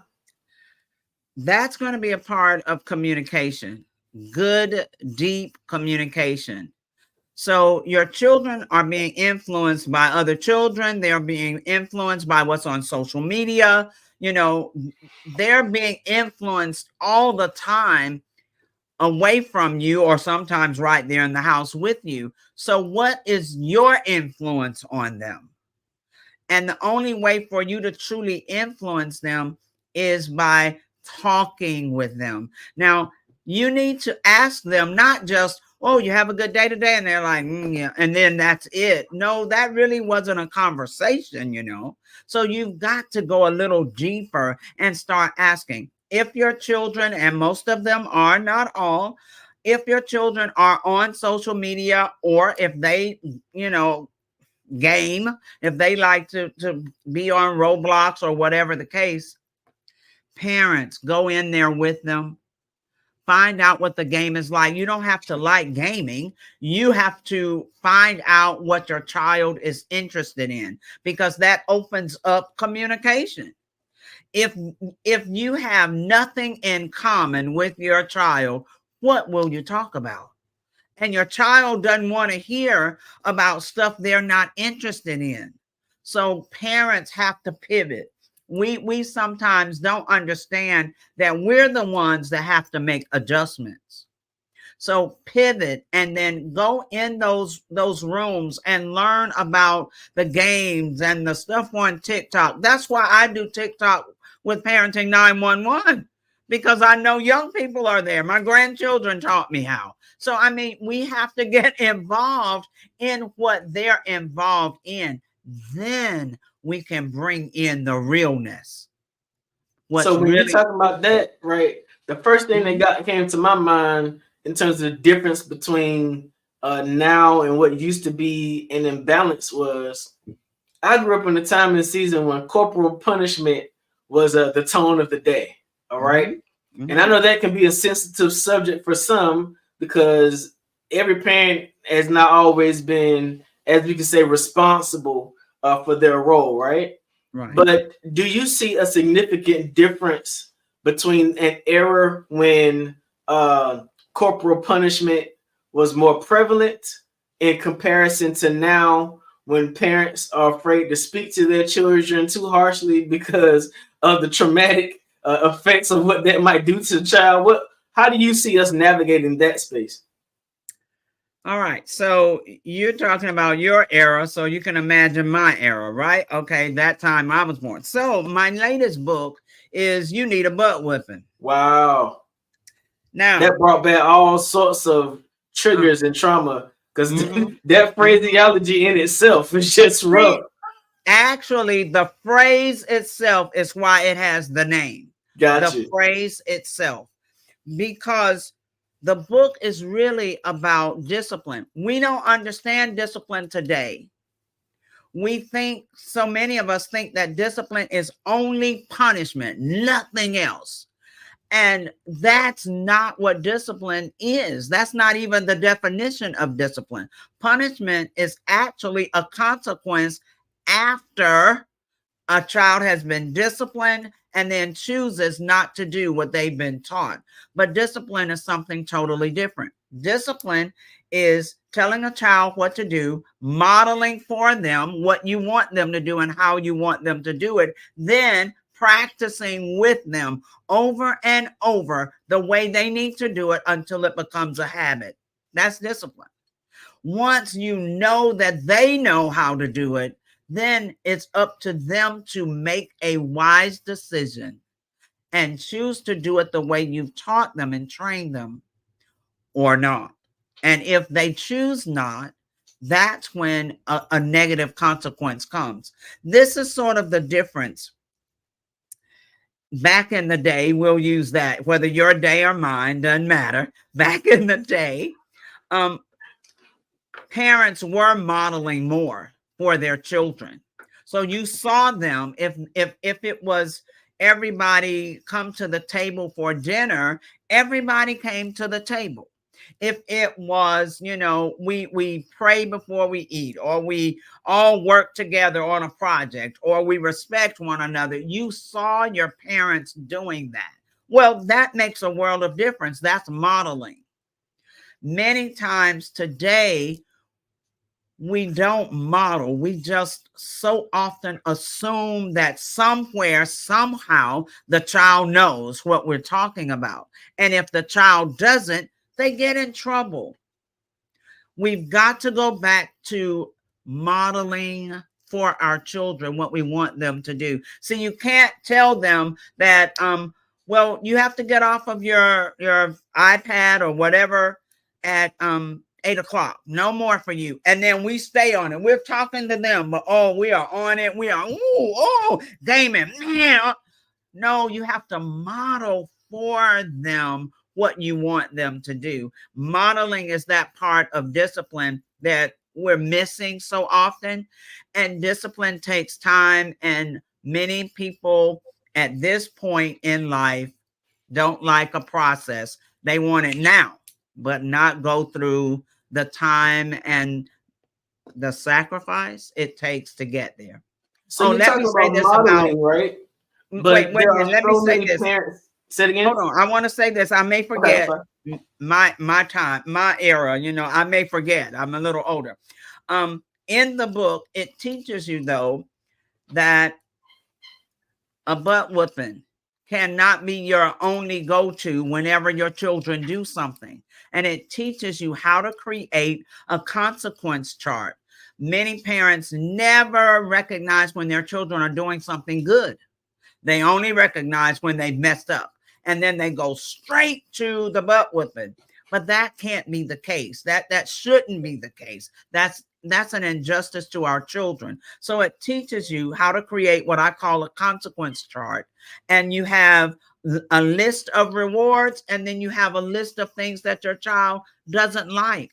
It might be you lose 15 minutes on your game tonight because you were not willing to do what you needed to do, or you have to do extra chores. I know for some parents that's taboo, but children need chores so they can learn responsibility and accountability and how to figure things out for themselves. So yeah, the consequence chart is in the book as well.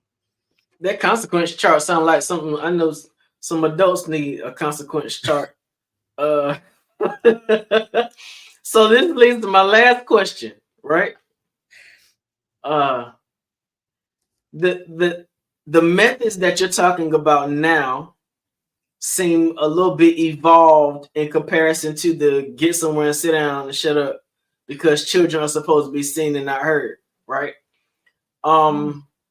It sort of feels as if there needs to be a lot more intentionality in parental preparation before the child gets here. Oh my. Do you offer that as a service as well? I know that you're doing coaching, but do you offer like pre-parenting classes so that those individuals who want to have a nice little bundle of joy actually know how to love on the bundle?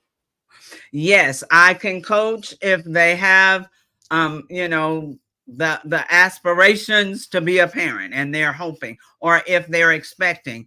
I even, because of just credentials, I also coach parents with adult children, because many times that relationship starts to crumble when parents don't know how to respect the adult child. You can't treat the adult as if they're 10. I know they're your children, but it's that part of adultness. You've got to respect them as an adult first. Man, we just lost so many viewers, Miss Frizelma, because you told these folks that they gotta respect their adult children. Ain't nobody trying to. We have to have a whole nother conversation about this adult parenting thing. Wait a minute. The parents left, but their children are still watching. Like, yes, oh my God, I'm glad somebody told my mama that she's got to respect me. Yes. Yeah, that little Johnny, don't go say, Mama, I told you, don't do it. Don't do it. Thank you so much, Ms. Frizelma. This has been absolutely amazing. Glad to get more information about you and what you do. Absolutely. Thank you so very much for the opportunity. I love what I do. And until we work on it, the fabric of our society will continue to unravel. Yes, ma'am. Genius is coming. We're going to see each other on the other side. Absolutely. The Black Business Expo's mission is to raise funds for high school seniors going to college or K through 12 entrepreneurs. This expo is a fundraiser for students. You may go to www.blackbusinessexpousa.com to donate to the scholarship fund, or use the Cash App that's on the screen below, $BBX USA. Our goal is to give laptops and up to $5,000 to 10 students. Students can register online at www.blackbusinessexpousa.com. Every dollar counts, so we want to remind you to donate to the scholarship fund. We want to thank our Black Business Expo USA sponsors for April 2024.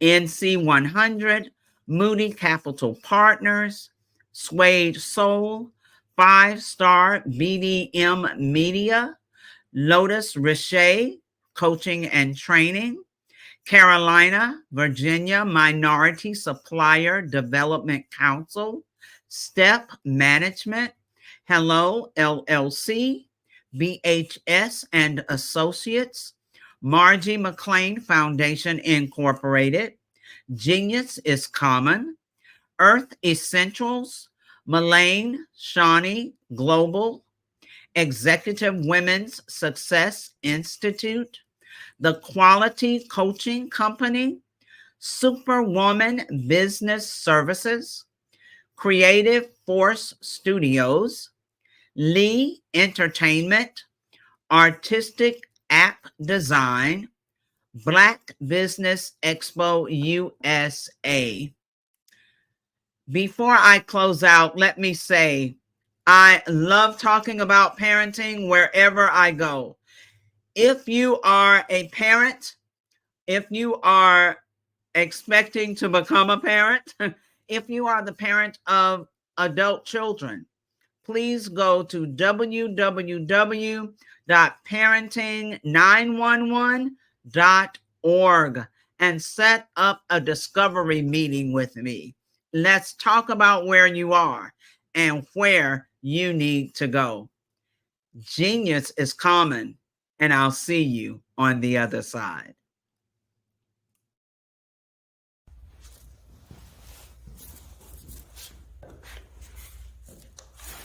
How you doing? I'm Rodney Allen Rippey. Yeah, the child actor. Well, now, leading man.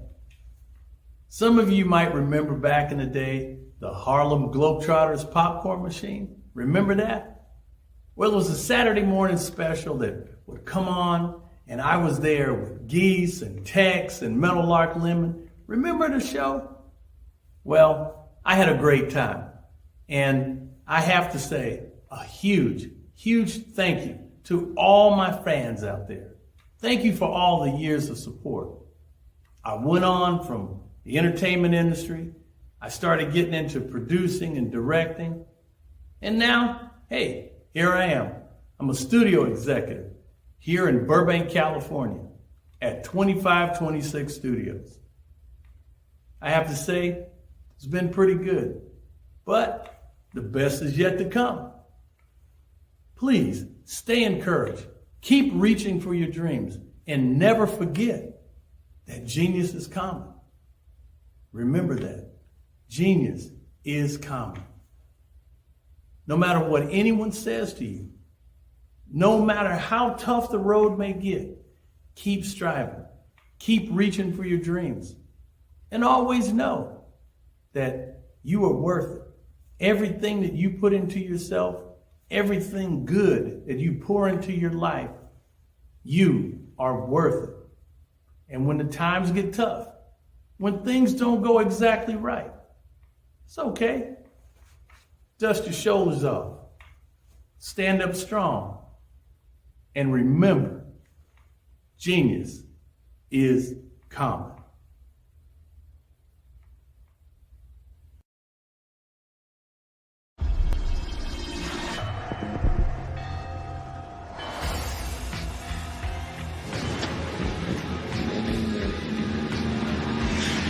La connexion.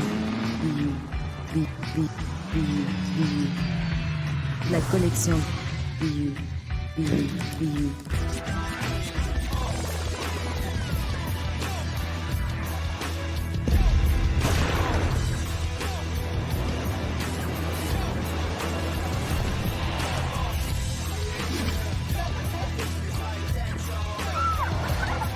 In a world obsessed with the cult of celebrity, I challenge you not to aspire to anyone else's greatness, but instead strive to reveal and ignite the greatness within you. Are you serious? I totally think that that's it. Hey. No. Hey. To me, Sexy is a man that knows who he is and what he wants. He's comfortable. You look at him, you see him, he's just comfortable being himself. And you're like, baby, be you. Be you, baby. Just be you. I like it. Introducing the Be You collection, exclusively available at K&G Fashion Superstore.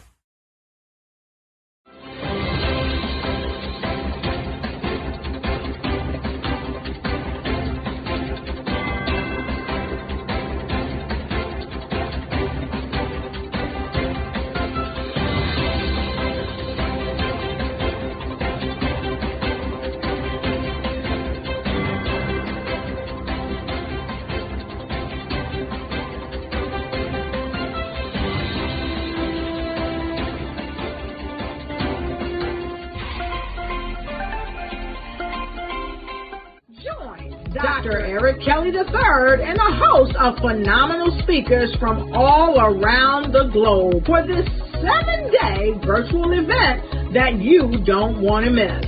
The mission of the Black Business Expo is to raise scholarship money from kids all the way from high school all the way from college. The Black Business Olympics is one of the largest Black business showcases in the world. It is an opportunity for businesses and companies to showcase their businesses globally.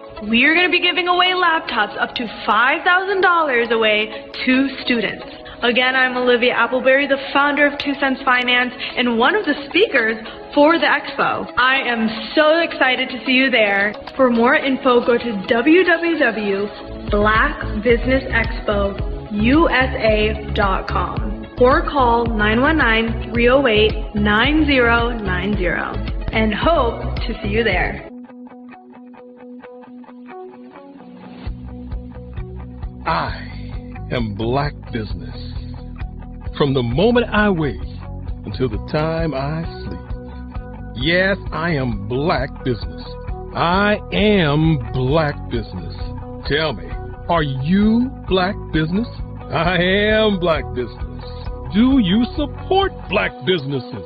Listen, I support Black business because I am Black Business. Black Business Expo, one of the largest business showcases in the history of Black business in the world. The world! Sign up today at www.blackbusinessexpousa.com or call 919-308-9090. I am Black Business. I am Black Business.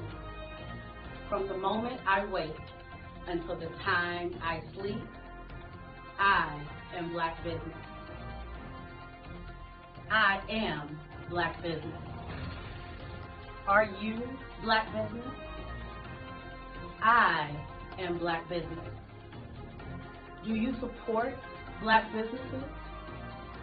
I support Black business because I am Black Business. Black Business Expo, one of the largest business showcases in the history of Black America in North Carolina. Join Dr. Eric Kelly III and a host of phenomenal speakers from all around the globe for this 7-day virtual event that you don't want to miss.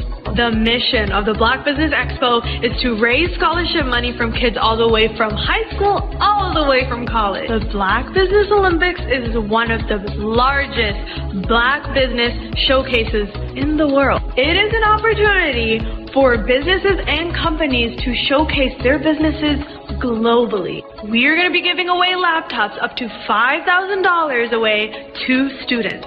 Again, I'm Olivia Appleberry, the founder of 2 Cents Finance and one of the speakers for the expo. I am so excited to see you there. For more info, go to www.blackbusinessexpousa.com or call 919-308-9090 and hope to see you there. I am Black Business. From the moment I wake until the time I sleep. Yes, I am Black Business. I am Black Business. Tell me, are you Black Business? Black Business Expo, one of the largest business showcases in the history of Black business in the world.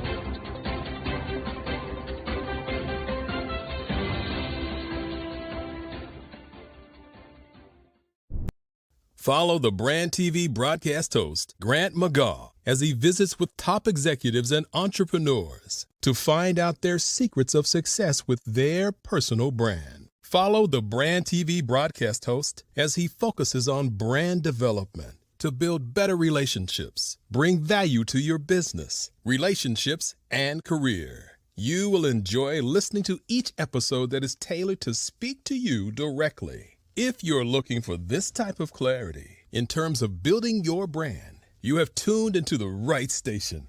Each episode will help you to shape a conversation in the 5-star BDM network of 20,000 professionals and become a springboard for your corporate engagement and business opportunities. Each guest will frame their story in the areas of personal branding, business development, career development, financial empowerment, and technology innovation. Grant McGaw explains why he is the CEO and owner of his own professional career. Grant is an accomplished business leader and entrepreneur who wants to give back to individuals to grow their personal brand strategy. Tune in as he weaves his story about new possibilities, while to you exceed expectations. If you love storytelling, this show will make for fun.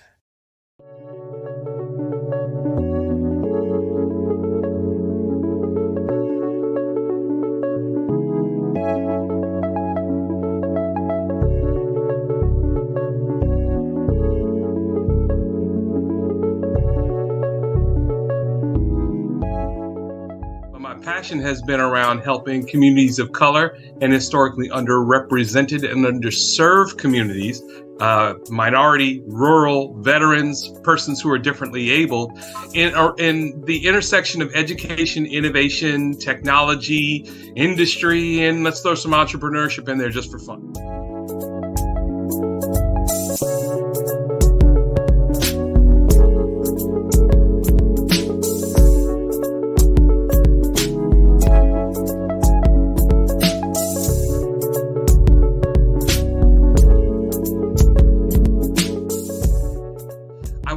More around innovation, incubators, accelerators. I love the idea of going from innovation to commercialization.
Social media is evolving. It's more vibrant, more colorful, more energetic, and so are you. It's not just photos anymore. It's video, it's audio, it's subscriptions. And now there's Fanbase, a new monetized social network. Fanbase delivers the complete native app experience with full content monetization for every user. No algorithms that shadow ban your engagement or growth, and no ads. Follow anyone for free and subscribe directly to your favorite creators for $4.99 a month. Plus, show some love by tipping on any post. Also, make a Fanbase page and monetize your content the same way. Finally, connect with your followers by posting the amazing content you already create. And now, get paid for it. It's time to energize and monetize, because everyone's a fan of something and everyone has a fan base.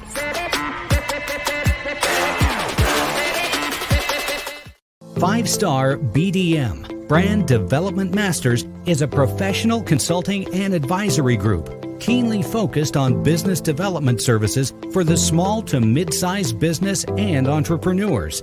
Although every business is unique, they often share business development challenges that can be addressed through smart branding. Services include process improvement and operations, digital strategy and transformation, business intelligence, digital marketing, and personal branding. Our business and personal branding company has helped a number of professionals and organizations to optimize and grow. This results in more business, more opportunities, better reach, positive outcomes. Visit www.5starbdm.com today to learn more. Sometimes you got to hear the news from the Black perspective, and more specifically, Black publishers. And that's exactly why you have to download the Heytie app, the largest mobile app delivering breaking news, videos, and podcasts from 200 of your favorite Black publishers. Yes, 200 Black publishers delivering news as it happens, literally all in one app. Go to HAYTI.com or download the app in the Google Play Store or Apple App Store. It's completely free, along with information that you can trust, so go check them out. Ladies and gentlemen, and fellow professionals, please allow me to introduce myself. I am David Jones, the co-founder and CEO of the Hello LLC, where I am passionately dedicated to guiding individuals and businesses toward their own return on time investment. Time is my only competition. With over 20 years of experience as a corporate C-level executive, I bring a wealth of knowledge and expertise to the Hello LLC. My career journey has been marked by a relentless pursuit of excellence in marketing, strategy, and business management leadership. I have had the privilege of working with renowned Fortune 500 companies such as Xerox, American Airlines, Hilton, and Geico. However, what truly drives me is the transformational work we do at the Hello LLC. We are pioneering a new approach to business in the metaverse, where we empower businesses and individuals to build strong foundations, automate their processes and systems, while thriving in the ever-evolving digital landscape. More than just a 3D digital marketing agency, the Hello LLC is truly a community built on love, kindness, and integrity. We want more for you than from you. As I often say, collaboration is the new competition. In an era where time is the most precious commodity, I am here to guide you toward your own return on time investment, because if time was sold in stores, it would be sold out. With a deep commitment to excellence and a strong belief in the power of community, I don't just lead a company, I lead a movement into the future of business. Ladies and gentlemen, it is both an honor and a pleasure to be your guide on this remarkable journey. I am David Jones, and together, we will embrace a future marked by success, collaboration, and the transformative work we do at the Hello LLC. Hello stands for helping everyone live life optimally. So, let's make that pivot together and start living life optimally today.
story, they're like, okay, somebody said they had a vision from God and they need money to build something. And I was like, well, if this guy tells me that the sun's not going to come up, I would not get out of bed. That's who he is to me.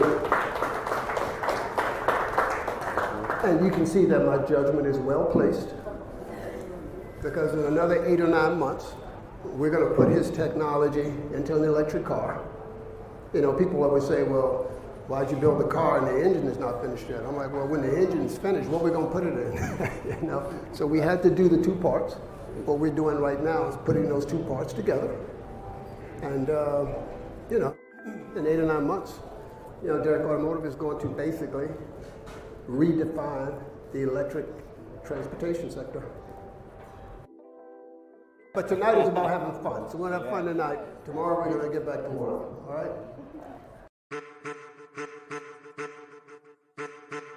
I am a child of the Most High God. He has gifted me in ways that I could not even imagine and didn't know.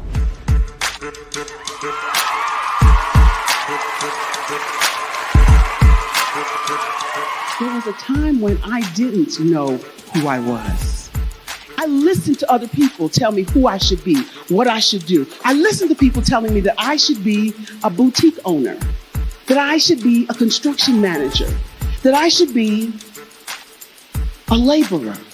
Have you ever felt like you should do something else, be something else, go somewhere else, be wherever you wanted to be, and you felt like you were in a box? Anybody in the room? And you couldn't get out? Anybody in the room? And you kept trying to go and you couldn't get out? Anybody in the room? But let me tell you, you need to rock the box. Rock the box.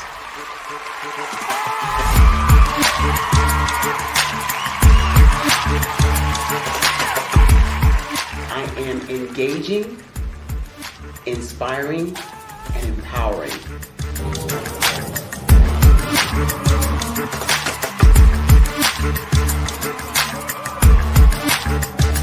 I would give you everything I know.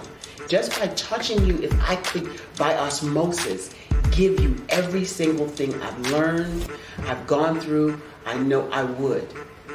We know that's not possible, but as it is possible, I love to share information with people. Some of you out there, people have told you that you can't be, you can't have, you can't do. But I will tell you, like Kinston said, you can, you must, and you will. If it's to be, it's going to be me. You got to say it. If it's to be, it's going to be. If it's to be, it's going to be. If it's to be, it's going to be.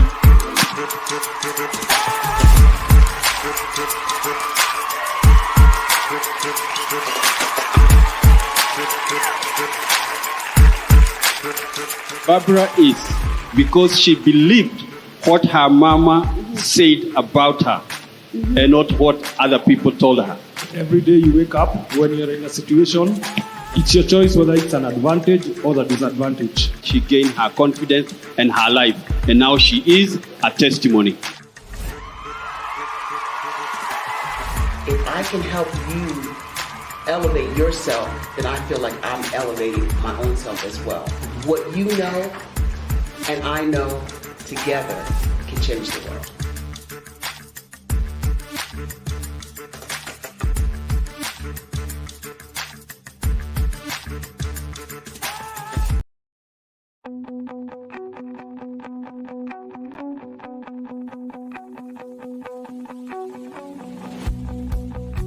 I am Black Business. From the moment I wake until the time I sleep. Yes, I am Black Business. I am Black Business. Tell me, are you Black Business? I am Black Business. Do you support Black businesses? Listen, I support Black business because I am Black Business. Black Business Expo, one of the largest business showcases in the history of Black business in the world. The world! Sign up today at www.blackbusinessexpousa.com or call 919 308-9090. I am Black Business.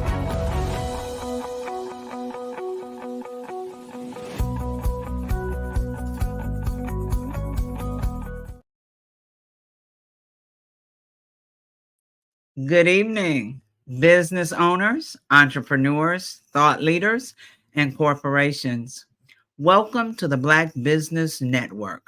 My name is Frazelma Lynn, and I am your business moderator for this evening on the Black Business Network.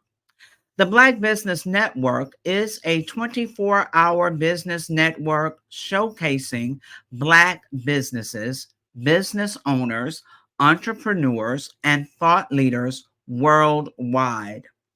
We have speakers from North Carolina, London, Singapore, Africa, Japan, and cities all over the United States. The Black Business Network is a global community sharing its business knowledge to empower, inspire, and educate businesses about business. Our next speaker is Dr. Chad Lawson Cooper. Cooper is well known to theater audiences for his performances as William Gray in Church Mess and being the lead vocalist in the celebrated singing group Soul Tempo, who was featured in the blockbuster film The Preacher's Wife. As a filmmaker, Cooper has produced and co-produced several feature films along with wife Alicia Robinson Cooper, Hollywood great Harry Lennox, and super producer Man Robinson. His stage plays are estimated to have grossed over $20 million in revenue year to date. Dr. Cooper has worked with a pantheon of iconic gospel stars and has been featured in several national publications. Cooper attended Florida A&M University and graduated from Springfield College. He earned his bachelor's degree in philosophy and religion and a doctorate in theology. Please join me in welcoming to the stage Dr. Chad Lawson Cooper. Hi. Hello. Hello, Dr. Cooper. Well, I'm Dr. Cooper's son. Well, I'm speaking on his behalf. Yes, I'm the second. I don't have my doctorate yet, but it's in the works. It's in the works. Okay, we're going to speak that into existence. I'll still say Dr. Cooper, letting you get accustomed to it. All right. Manifest it. Thank you. Amen. All right. So, RJ Stevenson, we will turn it over to you for an amazing fireside chat. Thank you, Ms. Frazelma. Genius is common, and I'll see you on the other side. Hey, man, how you doing? I'm doing good. How are you? It is amazing to see you. Where are you at in the world now? Where am I? I'm in New York City right now. I'm at my house. New York City. Yes, sir. No running around for stage plays. I know you got a stage play coming up this weekend, right? Yes, sir. In Seattle. I think it's on the 26th. I think it's next Saturday. So Miss Frazelma told everybody, she sort of introduced your dad, which is amazing. He had to get on a plane and couldn't be with us, but you stepped into his space. Thank you so much. I know you're well prepared to speak on his behalf, but tell us a little bit about yourself. Well, I am a singer and actor myself. I started off performing at the age of 5, and now I am 23. Well, soon to be 23 in a month from now. I have traveled on and off Broadway around the world, and something I'm still practicing right now. I'm in school right now for my senior year, for my bachelor's degree. I'm in business. So that's kind of where my focus has been now, but I still assist my dad on his productions. So you're a senior in college, getting ready to graduate, and also a actor and a musician as well. How does all of that feel to be getting ready to make a strong life transition out of the college environment to move into the world and still have a schedule as a creative? It takes a lot of balance, and I think I have to rely on my faith a lot, just to trust God that I'm making the right decisions, but also following my purpose and understanding how can I integrate my passions and my purpose um, as well as my creative pursuits, but not only that, just my education. How can I make a marriage of those things? So I think it's possible for you to go to school as a creative and get a standard education and find ways to be creative within that fundamental. So why did you choose business? I mean, normally a person that's in creative, they'll either choose music or theater or something like that. Definitely you would having your mom or dad knee deep in acting. What made you choose business as a educational path? Well, I chose business because my mother didn't want me to go to school for anything in the arts, because she was like, well, you already got the training on the road. So, there's no point in you getting a formal education. But I had an opportunity to go to NYU for musical theater, but I ended up turning it away because I had listened to what my mother said, and I just decided to go for business instead. But I also wanted to know a different side of the world. I know about business from the entrepreneurship perspective, but I also wanted to know about business on a global perspective. So that's why I kind of, I guess, was interested in business over all the rest of the degrees. So the Black Business Network is going to be an ultimate platform for you, because this is all about global business from the diaspora. So what is it in business that you're seeking to do once you graduate? Have you thought about a career path yet? Well, I'm pretty similar to what my father does. Just creating an entertainment company, but then also possibly to go to law school and start an entertainment law firm. Those are some of the things that I'll be interested in. It would definitely have something to do with my passion. Got you. Well, I think you're well on your way and well prepared and experienced for those, even at a young age, because of all of the experience that you gained during the plays. What roles have you been in? What kind of participation have you had in your experiences in stage? Well, I think the most integral role that I've had is playing Emmett Till in Justice on Trial. In the production that we're still running now, I played that role since I was 14 years old.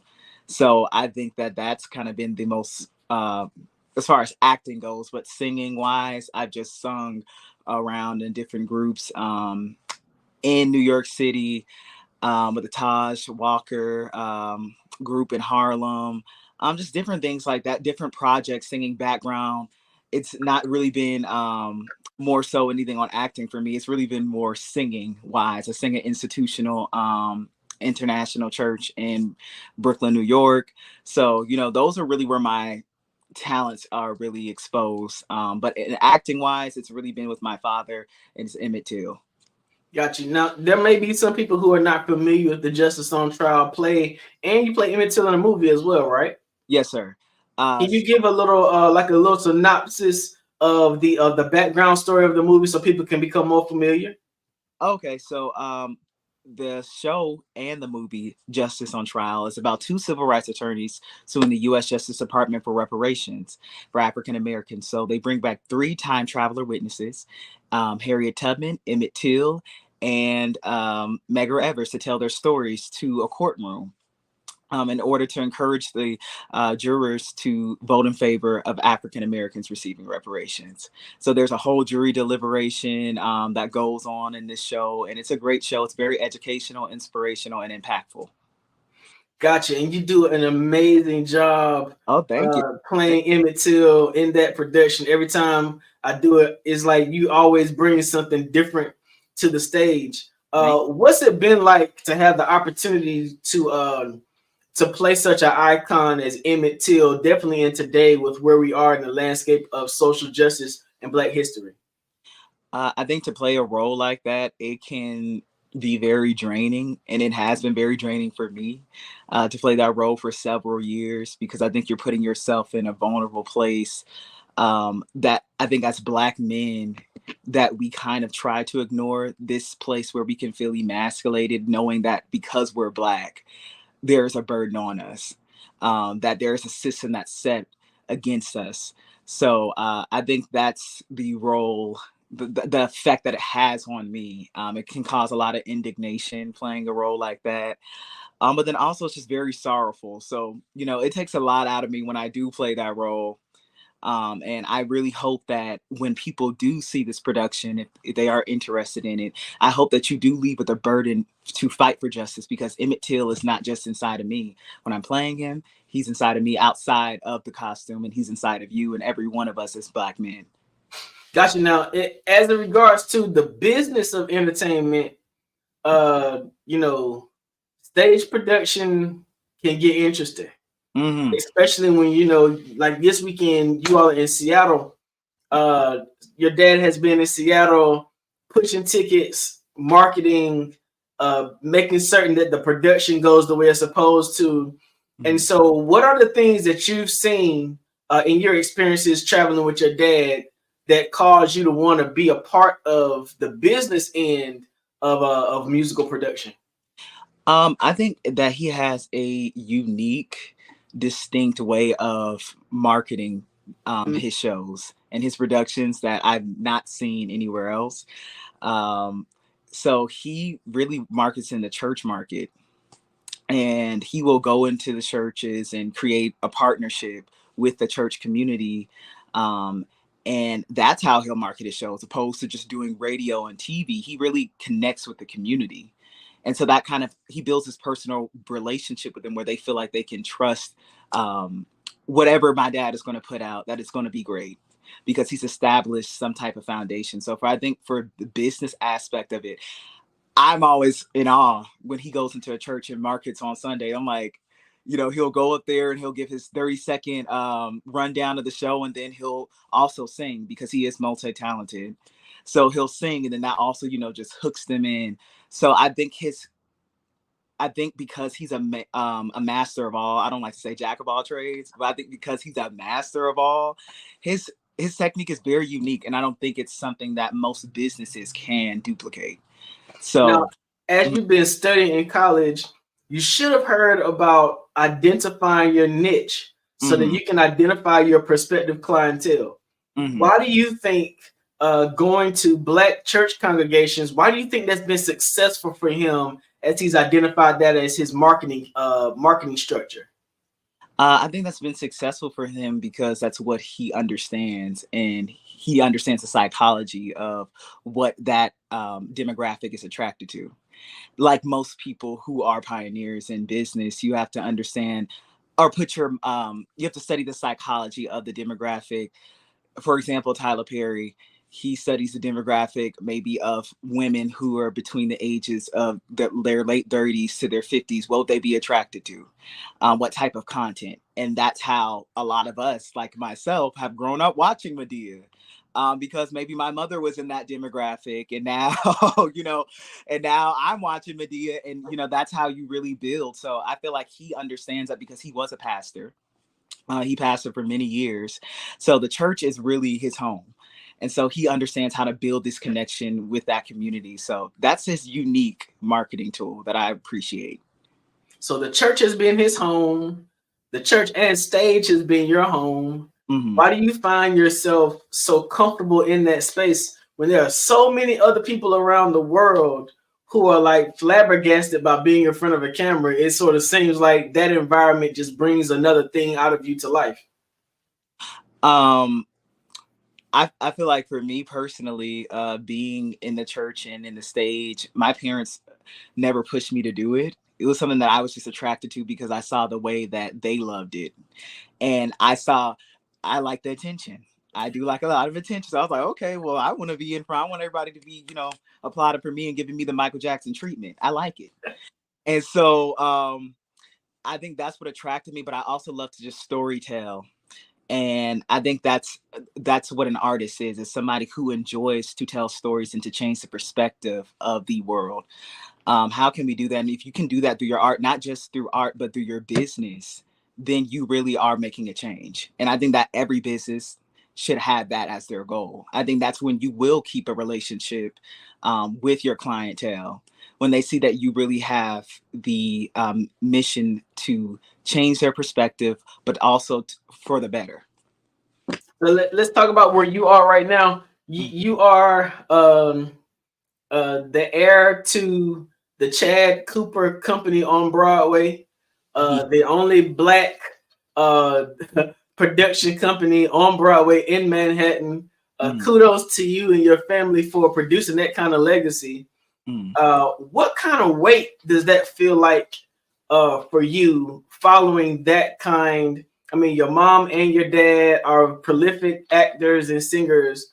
How does that make you feel following along in their footsteps? Is that anxiety? Does it make you, because I'm a PK too, and most PKs, we don't want to have nothing to do with the career that our parents had. How did you come about to embrace that as something that you wanted to do in the future, and especially on a particular side of business? I think I embraced it because I loved it. I had a passion for art already, and I think that I saw something in my parents that I could potentially see in myself. And so although I may not feel like I am at the level or the skillful level of my parents yet in whatever they do, that's still kind of like a barometer to look at and be like, okay, well, I could get there. I can measure my, my potential by looking at them. And I've never doubted myself. So I could look at anybody and be like, okay, I can do that. And I think faith is what my father has taught me. And as a businessman, I think that's what you have to have. My dad is the most confident person that you'll probably meet. And, somebody could probably think that that's an inflated ego, but I think it's kind of like pep talking yourself. We have a lot of negative self-talk to ourselves, and we doubt ourselves a lot. But I think if you kind of listen to that voice that says you can do it and you can do anything you want, that's when things get done. So I've always chose to believe in that voice, because if I listen to the voice that's like, no, you can't do it. No, you can't do it. I won't do it. But if I listen to that voice that says I can, I believe I will. Got you. Now you've gone from being an actor, a singer. Do you play any instruments? Only the vocal cords. That's it. All right, you going from being an actor and a singer to now expanding your range to business. In a business world like today, it's very important that you learn to be diversified, so that in what we call economic winters, you can find yourself shifting and adjusting to do something different. What does it mean to you to be that kind of diverse? Some people will only choose to be focused on singing. Some people will only choose to focus on acting, but you're focused on singing, acting, and then the business of entertainment. What is it about diversification that draws you to take that path? I think I'm attracted to diversification because it creates opportunities for everyone. And it also creates more opportunities for yourself. I don't like being put in a box. I always say, you can't put me in a box. I live in a mansion. I have multiple rooms. There's multiple things multiple places I can be at once. So I think diversification, it helps you as a businessman because you're not put into one thing, and you're able to continually expand and innovate when you are diverse. I think it stops when you become stagnant and you say, oh no, this is all I can do. I believe that God has given us many gifts and many skills. And that's another thing I was taught by my father. He's never been put in one box. So I choose to not put myself in a box as well. So I think that's what I like about diversification, is that it creates opportunities for you, but for others as well. So are there any, what is your dream role? If you could ever be asked by any producer, any director to fill a role on stage, whether it be a play in the past or a movie, what would sort of be your dream role for somebody to ask you to perform? A dream role? Ooh, whatever one I'm going to write. whatever one I'm going to write, and it's going to win me an Oscar. That's the dream role. And I'm glad you said that too, because we did a iteration of Justice on Trial in Descendants. Yes, and I remember your dad saying that you wrote a large amount of the script. Can you talk about what that opportunity was like? I mean, as young as you are, having an opportunity to write a portion of a script for a stage play, that's a major milestone. What was that like for you? Well, for me at first it seemed laborious because I've not opened up. I have a lot of health issues that can sometimes impact me, especially when it can come down to some of my cognitive abilities when I want to get things done. So I was very frustrated because if you know anything about my dad, he's very impromptuous. He will actually do something like, I just got asked to do this interview like 30 minutes ago. So I would have been better, dressed for this occasion. But he asked me to do it in a week prior. And so when it comes down to me as a creative, I like to take my time to just meditate on what is the big picture of what I'm trying to say.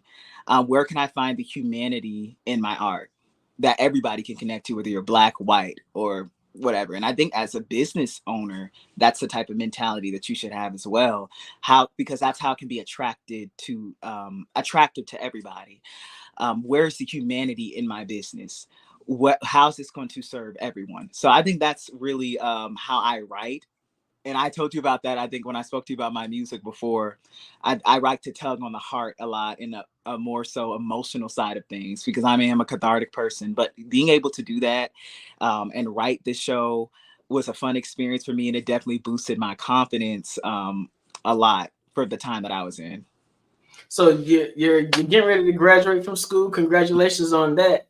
Thank you. Thank you. What's the next step? The next step hopefully is the Grammys or the Oscars. Hopefully that is the next step. Amen.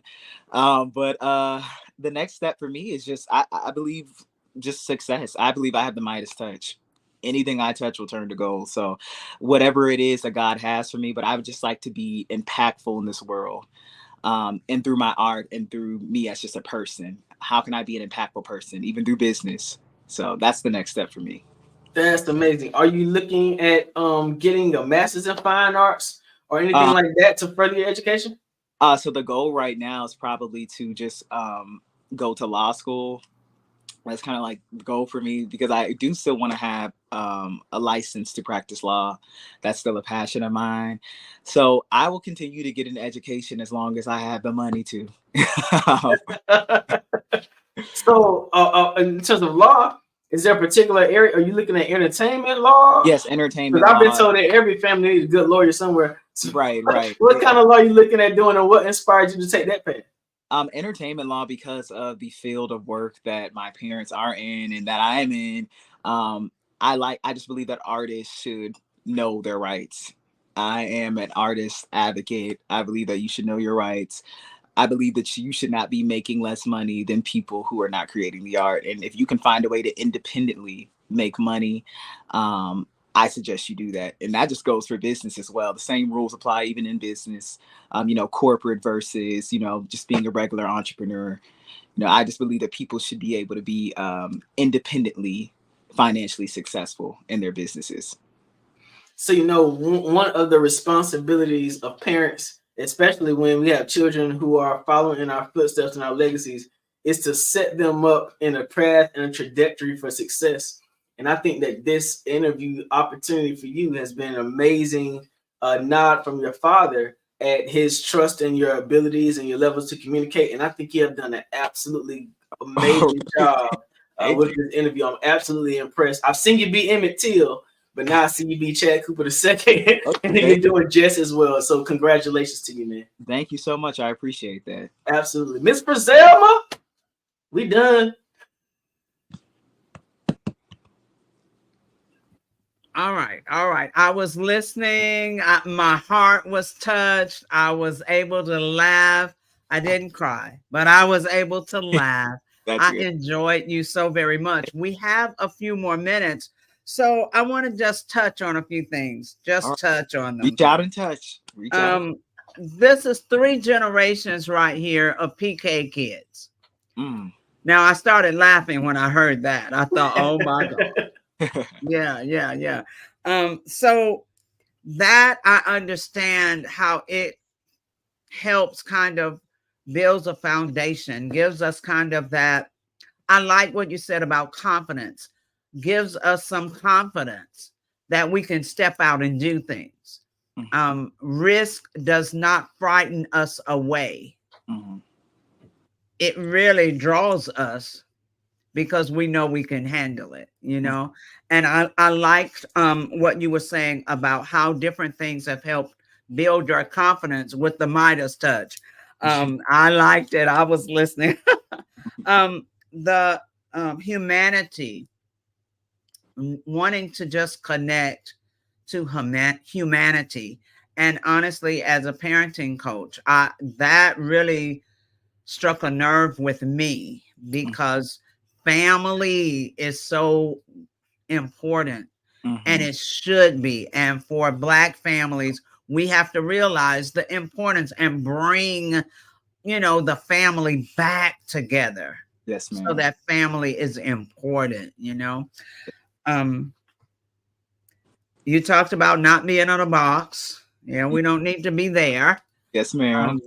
Always outside of the box. I mean, as a child, I was never in the box. I didn't know what the box was until I became an adult. I mean, what box, you know?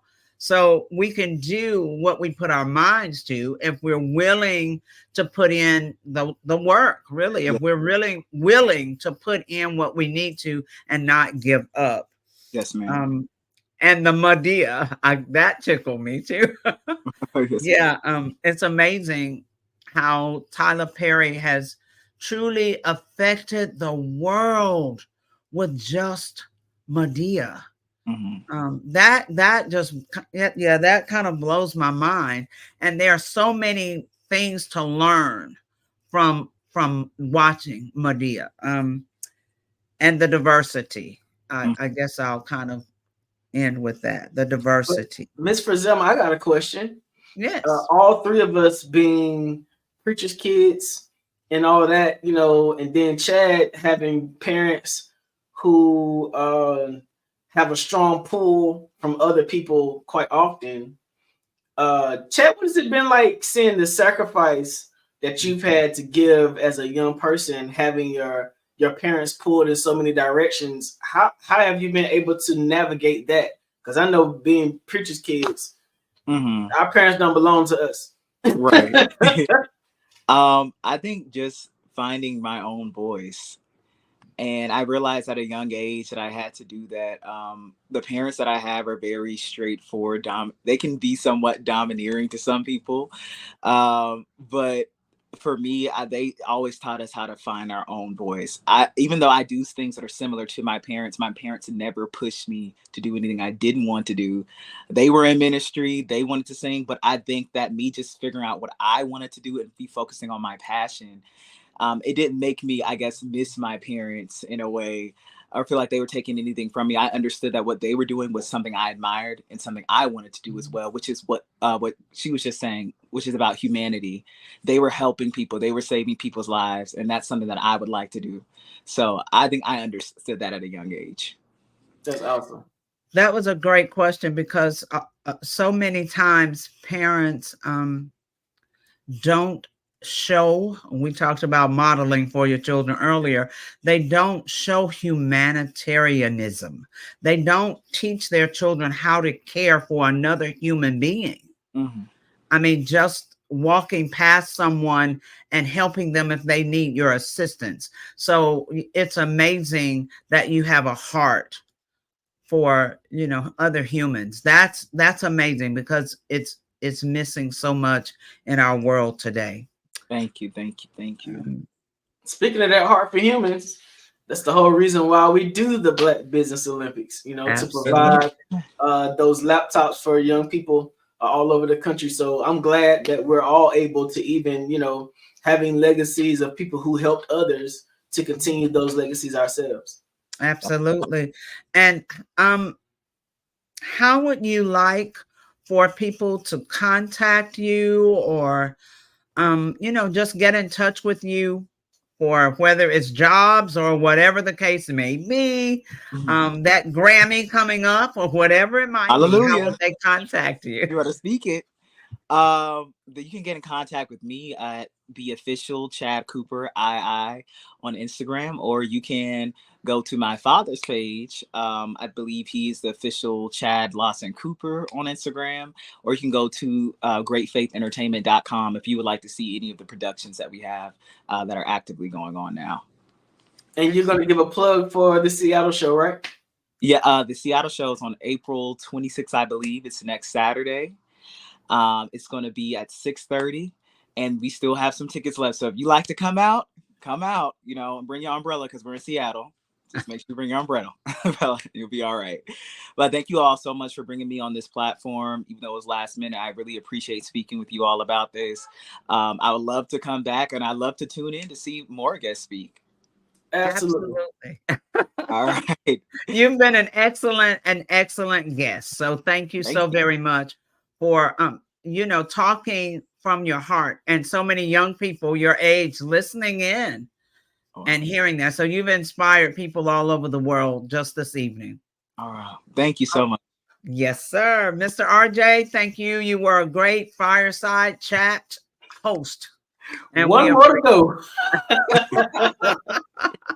All right. Genius is common, and I'll see you on the other side. Awesome. Thank you. The Black Business Expo's mission is to raise funds for high school seniors going to college or K through 12 entrepreneurs. This expo is a fundraiser for students. You may go to www.blackbusinessexpousa.com to donate to the scholarship fund, or use the Cash App that's on the screen below, $BBXUSA. Our goal is to give laptops and up to $5,000 to 10 students. Students can register online at www.blackbusinessexpousa.com. Every dollar counts. So we want to remind you to donate to the scholarship fund. We want to thank our amazing Black Business Expo USA sponsors for April 2024. NC 100, Moody Capital Partners, Suede Soul, BDM Media, Lotus Richey Coaching and Training, Carolina, Virginia Minority Supplier Development Council, Step Management, Hello LLC, VHS and Associates, Margie McLean Foundation Incorporated, Genius is Common, Earth Essentials, Shawnee Global, Executive Women's Success Institute, The Quality Coaching Company, Superwoman Business Services, Creative Force Studios, Lee Entertainment, Artistic App Design, Black Business Expo USA. Genius is common. I'll see you on the other side. The Black Business Expo's mission is to raise funds for high school seniors going to college or K through 12 entrepreneurs. This expo is a fundraiser for students. Please, you may go to www.blackbusinessexpousa.com to donate to the scholarship fund, or use the Cash App at $BBXUSA. Our goal is to give laptops and up to $5,000 to 10 students. Students can register online at www.blackbusinessexpousa.com. Every dollar counts. Please donate to the Black Business Expo USA Scholarship Fund.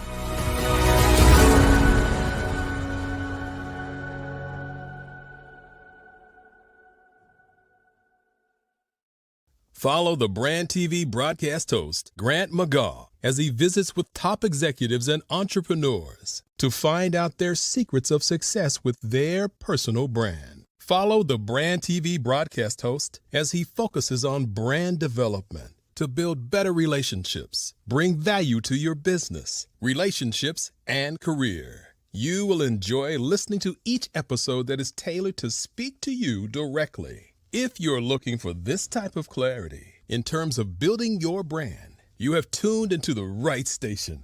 Each episode will help you to shape a conversation, in the 5-star BDM network of 20,000 professionals and become a springboard for your corporate engagement and business opportunities. Each guest will frame their story in the areas of personal branding, business development, career development, financial empowerment, and technology innovation.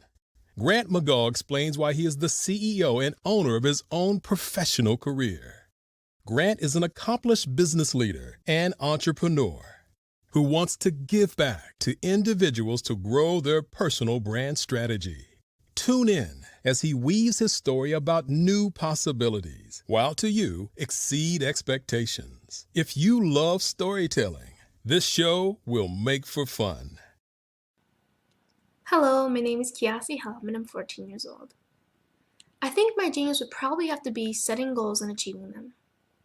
I say this because ever since I was young, I always wanted to be an author, and at age 11 I ended up achieving this. But not only did I end up becoming an author, I ended up becoming a public speaker, a publisher, a business owner, all these great things. The name of my business is Written by Kids Publishing Company. I decided to start this company because I thought it was important for me to help kids my age express themselves through literacy and just achieve their own goals. Because to me, achieving goals is the best thing in the world to feel. It's you just achieving things and aspirations that you set for yourself.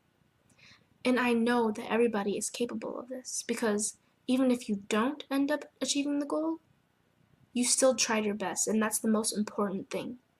And everybody is capable of this because genius is common. Thank you.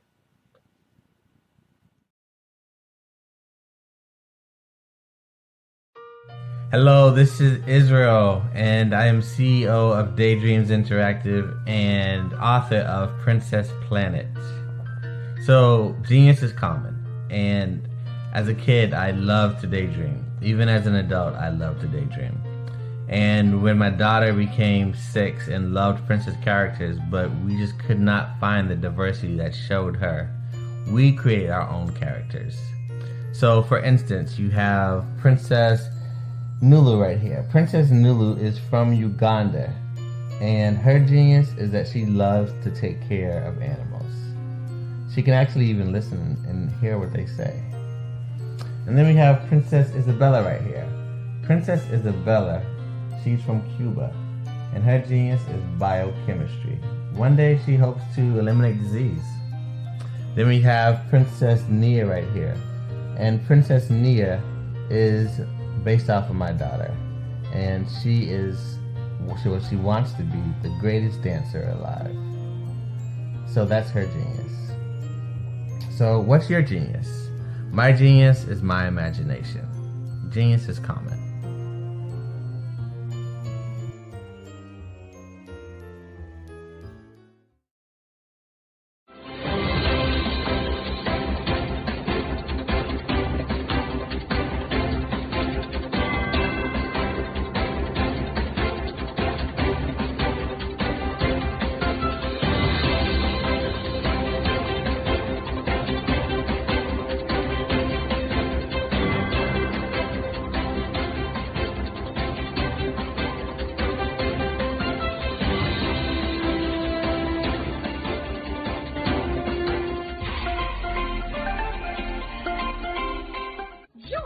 Dr. Eric Kelly III and a host of phenomenal speakers from all around the globe for this 7-day virtual event that you don't want to miss.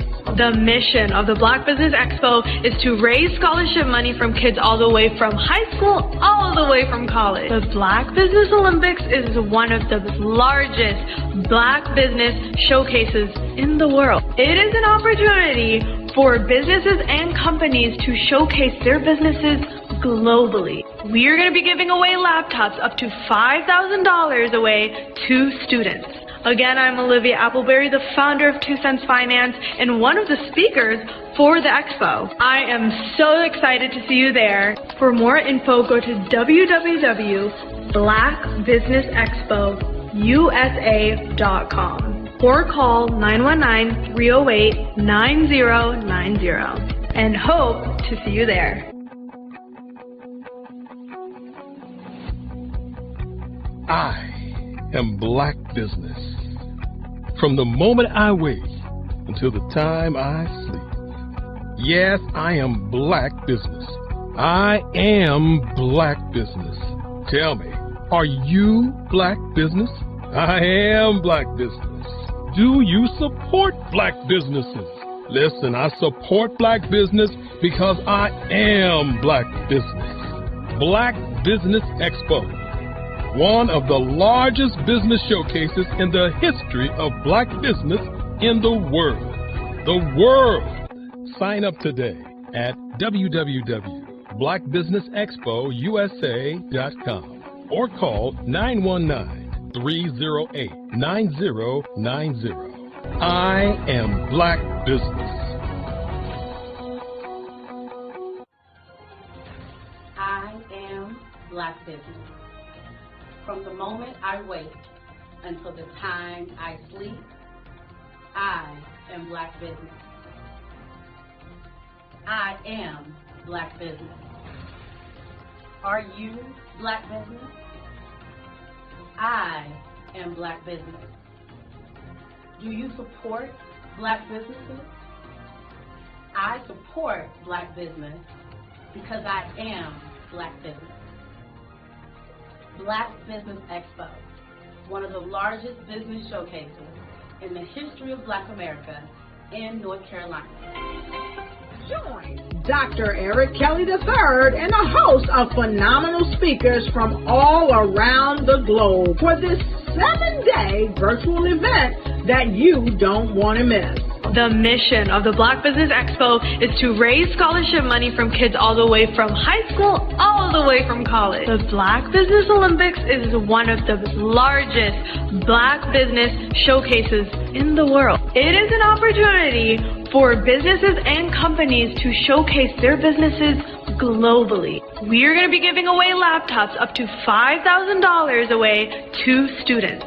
Again, I'm Olivia Appleberry, the founder of 2 Cents Finance and one of the speakers for the expo. I am so excited to see you there. For more info, go to www.blackbusinessexpousa.com or call 919-308-9090 and hope to see you there.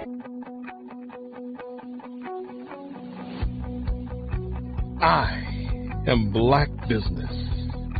From the moment I wake until the time I sleep. Yes, I am Black Business. I am Black Business.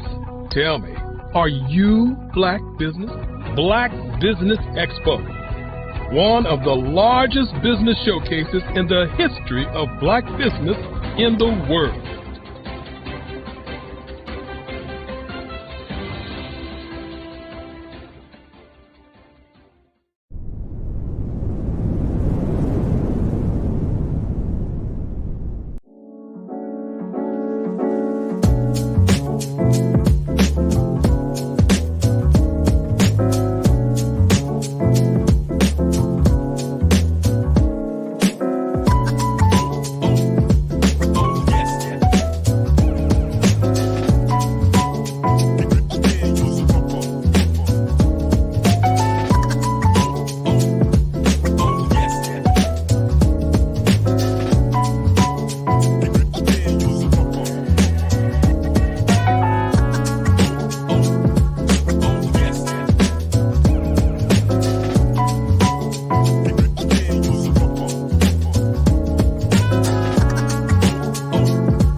I am a child of the Most High God. He has gifted me in ways that I could not even imagine and didn't know.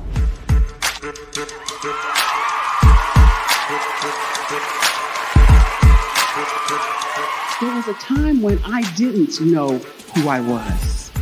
I listened to other people tell me who I should be, what I should do. I listened to people telling me that I should be a boutique owner, that I should be a construction manager, that I should be a laborer.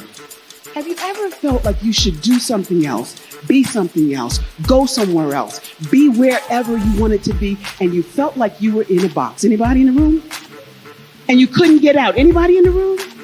And you kept trying to go and go and you couldn't get out? Anybody in the room? But let me tell you, you need to rock the box. Rock the box.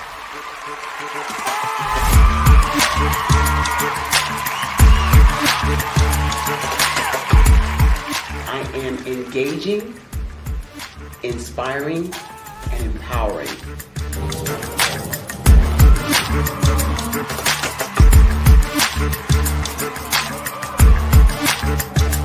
I would give you everything I know. Just by touching you, if I could, by osmosis, give you every single thing I've learned, I've gone through, I know I would. We know that's not possible, but as it is possible, I love to share information with people. Some of you out there, people have told you that you can't be, you can't have, you can't do. But I will tell you, like Kingston said, you can, you must, and you will. If it's to be, it's going to be me. You got to say it. If it's to be, it's going to be. If it's to be, it's going to be. If it's to be, it's going to be.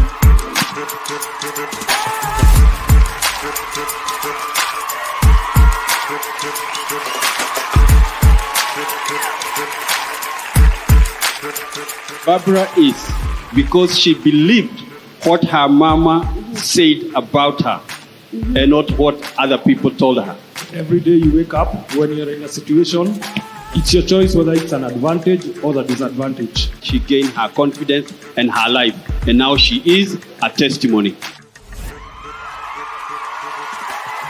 If I can help you elevate yourself, then I feel like I'm elevating my own self as well.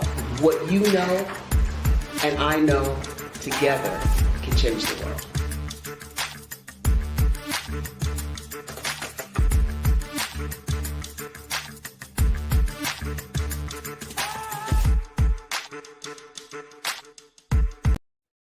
Hey everyone, it's Grant McGaw, CEO of 5-Star BDM and host of the award-winning Follow the Brand podcast and TV series, where I help you to build a 5-star brand that people will follow. My genius is personal brand development through intelligent communication and helping you achieve your business and career goals. I am a requested speaker on digital technology and brand development issues. I want to work with you to increase the value of your current opportunities while attracting new ones. Every one of you is unique, and we all share challenges that can be addressed through smart branding. As a super connector, I work with you as an executive coach to guide you along the complicated business and career development road, providing the enhancement tools and information you need to succeed. Together, I will help you succeed in today's challenging business climate. I will evaluate and measure your progress. Best of all, I am right alongside you every step of the way. Build the brand called you. Genius is coming.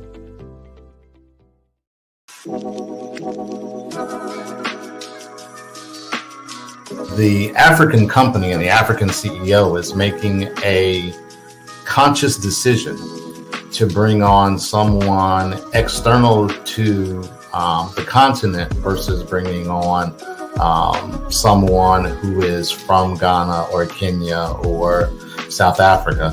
And so the skill sets of the people that we take through our executive leadership training program and ultimately on the placement, obviously have to be extremely high caliber.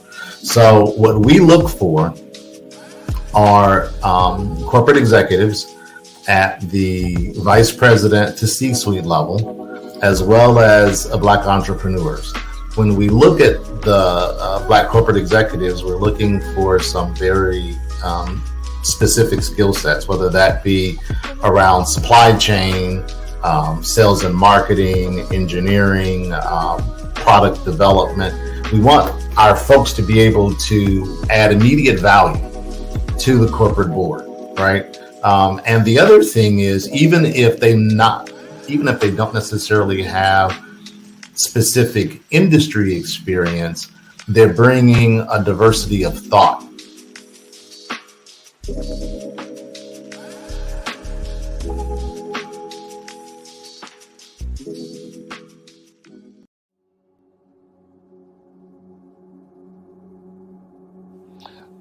I was born and raised in southeastern West Virginia, the coal fields. My father was an AME minister.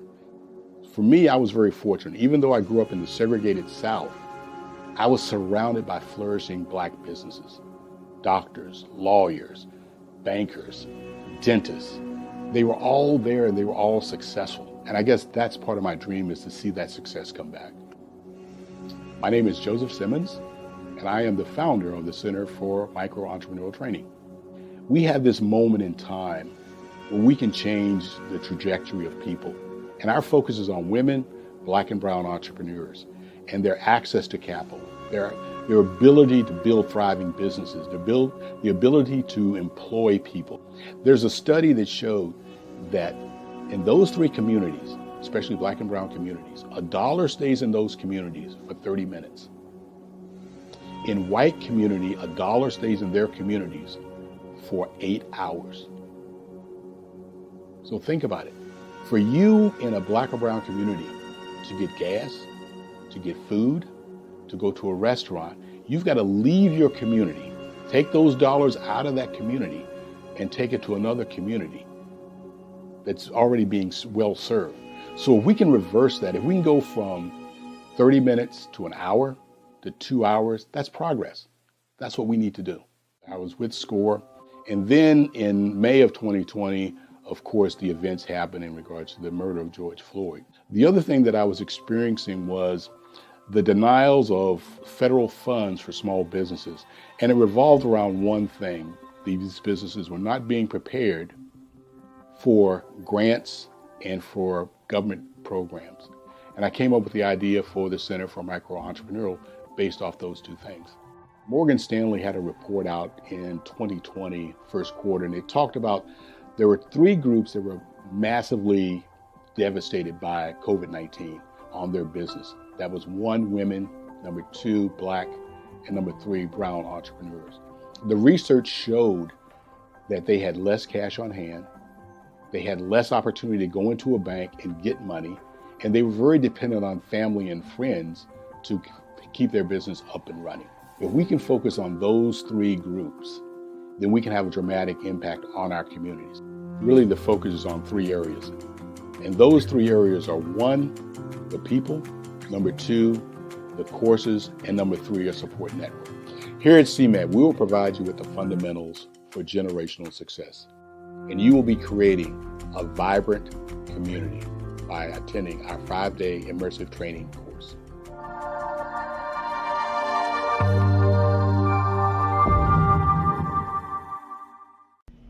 Why do I do what I do? You know, my life coach asked me that a few years ago. And she said, Tony, what's your why? And I told her, and she said, girl, you've already accomplished that. Perhaps you need a new why. Hi, Tony Harris, Amy Hoydu with Say It Said Marketing, one of your students. And just wanted to say thank you, Tony Harris, for spending so much time with me and giving me that boost in my business that I so drastically needed.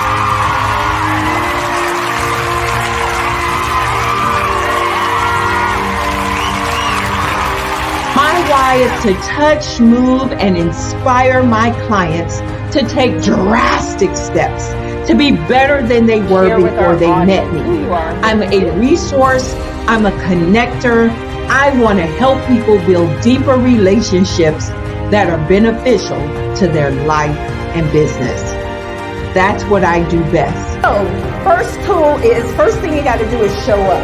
And speaking is a way to magnetically attract your ideal client to you. How many of you use social media that way? Absolutely. And this is how you look to the world.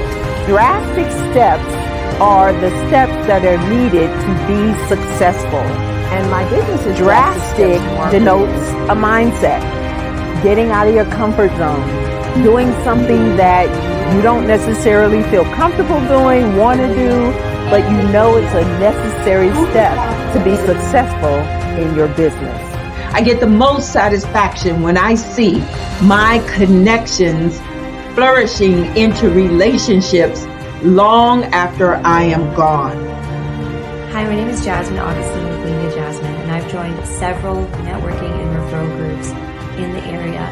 And Network in Action Northeast Houston with Tony Harris Taylor is one of the best organizations that I've joined. I love that piece of what I do, and it is what fuels my fire.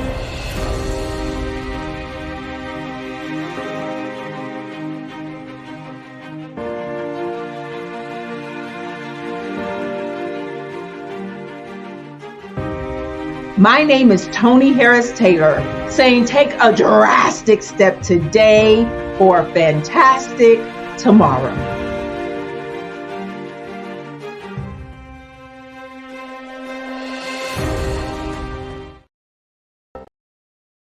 I was born in a little village on the island of Haiti. Many deadly diseases pounded me. It is as if they were on a mission to end my existence on this earth. I refused to give up. In 1983, I left Haiti and came to the United States of America. And I came with $5, 2 shirts. I didn't speak any English. I came to Atlanta. I got a job. I was a doorman. I was a doorman with a dream. What I used to come on stage. I'd rehearse this moment that I'm standing in front of you. That's the power of a dream. Maybe today is the day you begin acting as if you already have it. And then step out with full force. Take a risk. No condition is permanent. Don't let your situation distract you. You are chosen. You are called. You are born for a purpose in this life.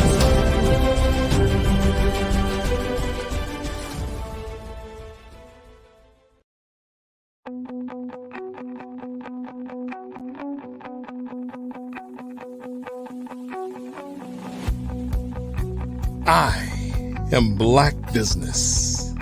From the moment I wake until the time I sleep. Yes, I am Black Business. I am Black Business. Tell me, are you Black Business? I am Black Business. Do you support Black businesses? Listen, I support Black business because I am Black Business. Black Business Expo, one of the largest business showcases in the history of Black business in the world. The world! Sign up today at www.blackbusinessexpousa.com or call 919-308-9090. I am Black Business.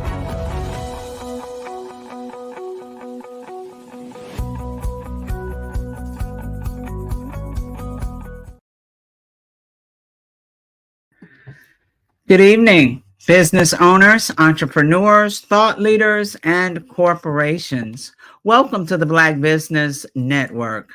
My name is Frazelma Lynn, and I am your business moderator for this evening on the Black Business Network. The Black Business Network is a 24-hour business network showcasing Black businesses, business owners, entrepreneurs, and thought leaders worldwide.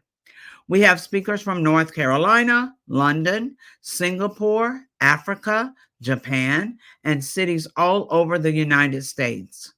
The Black Business Network is a global community sharing its business knowledge to empower, inspire, and educate businesses about business. Our next speaker is Joelle Sylvan. Joelle Sylvan has been an inimitable force behind the scenes as an advisor to numerous music executives, philanthropists, I couldn't get that word together, philanthropists, C-level executives, and children.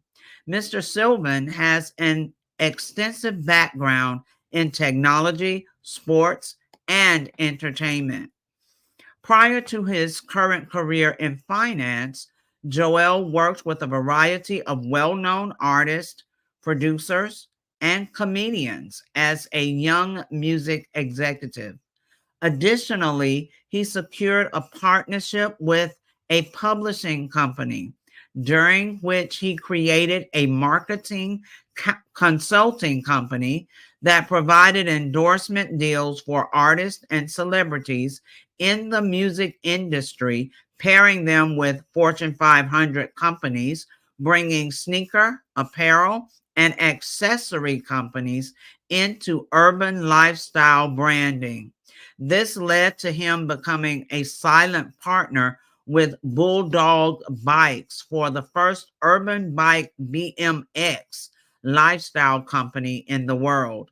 He is currently a financial services provider with New York Life Securities LLC and the executive producer and host of the Power Moves of radio show podcast featuring celebrities, professional athletes, and key influential executives.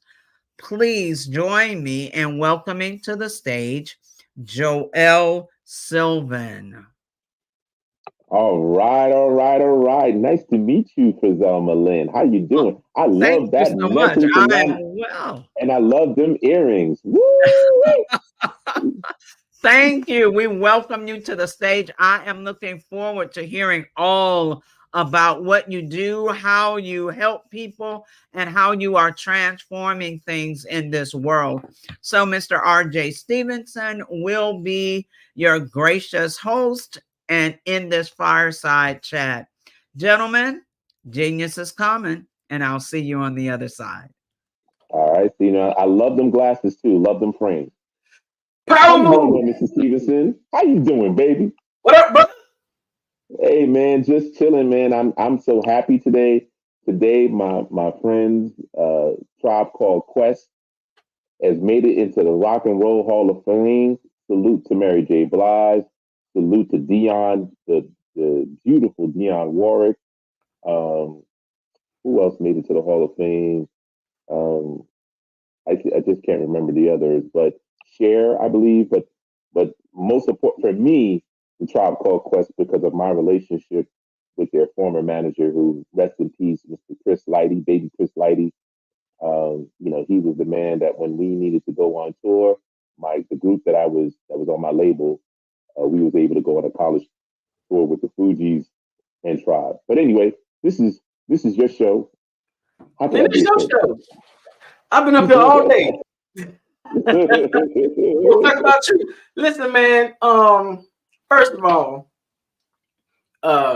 we met doing a radio show, the podcast Power Moves, and it has always been. I'm highly connected to music and entertainment, so it's always been intriguing to me to see how you move, like your movements in the music industry and entertainment were real different. Like not being an artist yourself, not being a producer, but being on the side of business deals, being on the side of endorsements, pulling business and music into the same room. You've had some amazing experiences. Now, don't name drop too hard because I don't want no problems. But tell people a little bit about some of the stuff that you've done and your experiences in the industry. Well, let me put it this way. First and foremost, I want to thank God for putting me in connection with my mentors, Bo and Charles Huggins. And so I started off working with Freddie Jackson, Najee, at the age of like 21, working on these folks' albums and really bringing at the time a breath of fresh air in terms of, what I know what's happening in the streets. Funny story was my mentor Bo Huggins, when we got the music from Mary J. Blige before everybody else heard it, and I was like, "Oh my God, this is crazy! This is bananas!" And he was like, "It's garbage. It's on a 16 track. It's not mixed well." And I'm like, "No, this is what we like. This is what the kids like." Going to 125th Street. Born in Brooklyn, even though I was a Brooklyn guy, I always traveled. So going to 125th Street, on a Friday night, Saturday night, everybody driving their hot whips and they bumping, the mixtapes like the DJ Capri's, DJ SNS, all the DJs that had their mixtapes. People are bumping the cars, and what you heard was folks that could sing on top of raw hip hop tracks. They would take Stephanie Mills songs and have them on hip hop tracks. And so that was coming next, and that's what Puffy took advantage of. At the time, he was Puffy. He was like, "Listen, this is what we got to do," and that's how he made the Mary J. Blige album. It's really a version of the mixtape. And so when we heard it, I was like, "This mind blown." And the person that worked on that album was a publisher. He's with MC, a publisher. He's also my mentor, James Jackson, and he worked on that album. He worked on that album because he got the songwriters. God rest the dead. Kenny Green from Intro was one of the major songwriters. Prince Marky D and Corey Rooney had some tracks on that album. They were part of his publishing company. So he was very instrumental on that project. But at the same time, he was working with us, with Freddie Jackson, because Bo and Charles Huggins had a publishing company over at MCA. So while you're working, and this is a tip that I like to share with anybody, the most important thing that you can do in your life is make the most out of your time. Invest your time wisely. So even though you might be working, think of your work as school. So when I was at Hush, it was like me going to school and learning music business 101. And so one of the things that I learned was the importance of owning your publishing catalog, because your publishing catalog is the money that keeps coming every single month. It's the residual. Just like life insurance or any type of insurance product, when you sell it, you get residuals. Okay. So with that being said, I learned the art of how to make the deal, how to do contracts from that experience, and understanding that at the time, which is a reality now, this is another tip. Your business team starts with your accountant and your attorney. The attorney usually not only protects you, but also the orchestrator of business deals. Why? Because that attorney also represents other business owners. And so if they know that you have a particular need, or they know that they represent certain people, they will connect the dots. So you're in the midst of lawyers, you're in the midst of producers, you're in the midst of writers, you're in the midst of artists, but what were you doing? So when I first started, I was what's called the production assistant, production coordinator. So we would sit in the meetings and we would talk about, all right, Freddie got a new budget, it's been released. We need to work on these artists. Who are the producers? Who are the hot producers? Joel, I need for you to check Billboard magazine. Look at the top 10 or top 20, and then look at the publishing credits of who are the producers. And that's what I did. And so I would reach out to all these the producers, artists, let them know, hey, I need for you to be on this album. We're working on this new project, and have meetings with them, sit down with them, and then hear their tracks. Because just because they might be a hot producer doesn't mean that their music is going to mesh with the artist. And so I would coordinate that. I would coordinate the studio time. I would coordinate when the music was done and everything was mixed. I would coordinate when we had to go for the mixes. I would coordinate when we had to go to mastering to get the album completed, to turn it into the record company. So I was the do boy. I did it all. I was the guy that had to go get the Chivas Regal at the end of the night. We had the liquor store around the corner, and they were like, "Hey, I need that fifth of Chivas." So it would be about 6, 7 o'clock. Bang! I got to go get the Chivas. Might pick up some Chinese food, and then come back, and then we're still working because we might have to go to the studio a little bit later. We might have dinner with another executive, or a lot of times they used to come to us. So the beautiful thing about Hush Productions, who I worked for when I started, was that they owned the building on Central Park West. They were the only Black people to own the building on Central Park West, which is one of the richest real estates out there. And a lot of the people that used to work with them or just record executives would come in after 6 and they have Chivas with us, and we would drink it up, talk smack, and learn what the intricacies and the politics of what's happening in the industry. So that's basically what I did when I first started out. So you've gone from that level, which is pretty much entry level into the music industry, really entertainment, because normally you don't even get in the room, like you don't even get access to do nothing. You pretty much sit around, watch, listen as much as you possibly can, do all the little stuff that sort of creates their level of confidence in you, their level of trust in you, and then they sort of feed you a little bit more till you get to the next opportunity, right? So how did you go from there to you've done shoe deals and all this kind of stuff? How did you how were you moving from the music industry and coordinating those opportunities into a diversified portfolio of work? Great question. So here's another tip. There's enough money for everybody. And my philosophy is, and I've always been like this, is when I'm getting put on, I'm looking to bring as many of my people who are talented. They got to be worthy. I'm not just going to put somebody on just because of the fact that they, my friends. I have to look after them a different way. But what happened was, in the summertime, I was volunteering for the Fresh Air Fund. The Fresh Air Fund, what they did was they took inner city kids, they took them out of Harlem, Brooklyn, wherever, and then we went up to upstate New York, up in the mountains for 6 weeks, so that they can get away from the sirens, all the noise, and just really enjoy nature, do arts and crafts, and just kind of be away from the craziness. Because a lot of time during that time, especially, was the crack era. So some of these kids had their mothers and fathers were crackheads.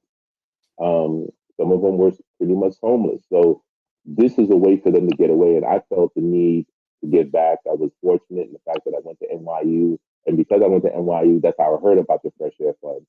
So I was committed to that. And so when I went that summer, I ended up meeting up with my future partner, Jimmy Mack. Now, Jimmy Mack was there to talk about entrepreneurship because he was part of this program called the National Foundation of Teaching Entrepreneurship. And so when he was there, he was speaking, talking about, I'm in the music business and my DJ, DJ for Prince, and toured for Prince. And I was like, I know pretty much a lot of people in the industry. I don't know this Jimmy Mack guy. So while he's there, I'm asking him questions like, so do you know this person, And he started answering, but he could tell that I was challenging him. And then eventually, at the end of his talk, we got to speak afterwards. And then I told him, hey, after camp, when I get back into New York, let's get together. So I'm gonna make a long story short because I know you told me you wanted to know the time, and I'm building you a watch. But long story short, we met up, and I introduced him to Bo because in looking at his history, I already knew where my weaknesses are and my strengths. My strengths is networking, putting things together, things of that nature. But when it came down to marketing and branding, that wasn't my thing. Like the gift of gab is there, but marketing and branding, I realized that was his baby. So I told Bo, hey, we need this guy on our team. This is the youthful energy that we need because, they were older than us. And I was like, listen, you need some fresh energy. And through that converted into a joint venture with ourselves and Hush Entertainment for us to do our own label and management company. And because of that, that gave my partner Jimmy Mack some confidence because now he can say, "Hey, we're part of this record label and music entity," and now he could reach out to a lot of the companies he was dealing with because at the time he came from the BMX world, so he was used to creating sponsorship deals with Fox Racing and Oakley sunglasses and a lot of the companies. And so he took that same skill set and applied it to what we were doing with, at the time, was going to be called Up Jam Entertainment for our artists that we were signing, which we were in charge of like the hip hop. So we had the infamous Craig G. We had some other artists that were not as known, but we were kind of developing them and this, that, and the other. And then he leveraged relationships with Lugs, Reebok, with like I said, Oakley sunglasses, Fox Sports, and that's what converted us to allow us to be able to also do sponsorship deals. And then we were doing product placement deals because we have relationships with pretty much all the majors. So when they were doing videos, we helped source those sponsorships to those folks for the videos. So they loved it for us. So it sounds like diversification has sort of been your line to success. Like you've gone from diversifying in the entertainment industry to insurance, right? How did you we used to talk about power moves all the time and talk about transitioning from one career field to the other. How did you get into financial services? I mean, there's green money in music, but that's a long throw distance away from the music industry. How'd you end up in that industry? I ended up in that industry because I ended up leaving the music industry after being involved for almost 10 years, and then I went into corporate America. And in corporate America, I did some hospitality. I worked in the hospitality industry. I worked in the technology industry, and then eventually I found myself in the financial services because they were recruiting me. When they looked at my background, they were like, "Wow, first of all, they're just all in awe, like you were in the music industry. Oh my gosh!" And then they saw my other various backgrounds and they said, "Hey, you know what? Would you be interested?" And at the time, I was like, "Nah, I'm not really interested because it was 100% commission. I had a family, young family. I'm like, nah, I need a little bit of a base salary, and then I could do some commissions." So then I ended up working for a company called USAA. Got into a program. I was selected to get into a program in which they paid for my licenses. So I got my Series 7 license, 63, 66, 65, to allow me to not only understand investments, how to read annual reports, but also how to, invest and how to provide really rock solid advice.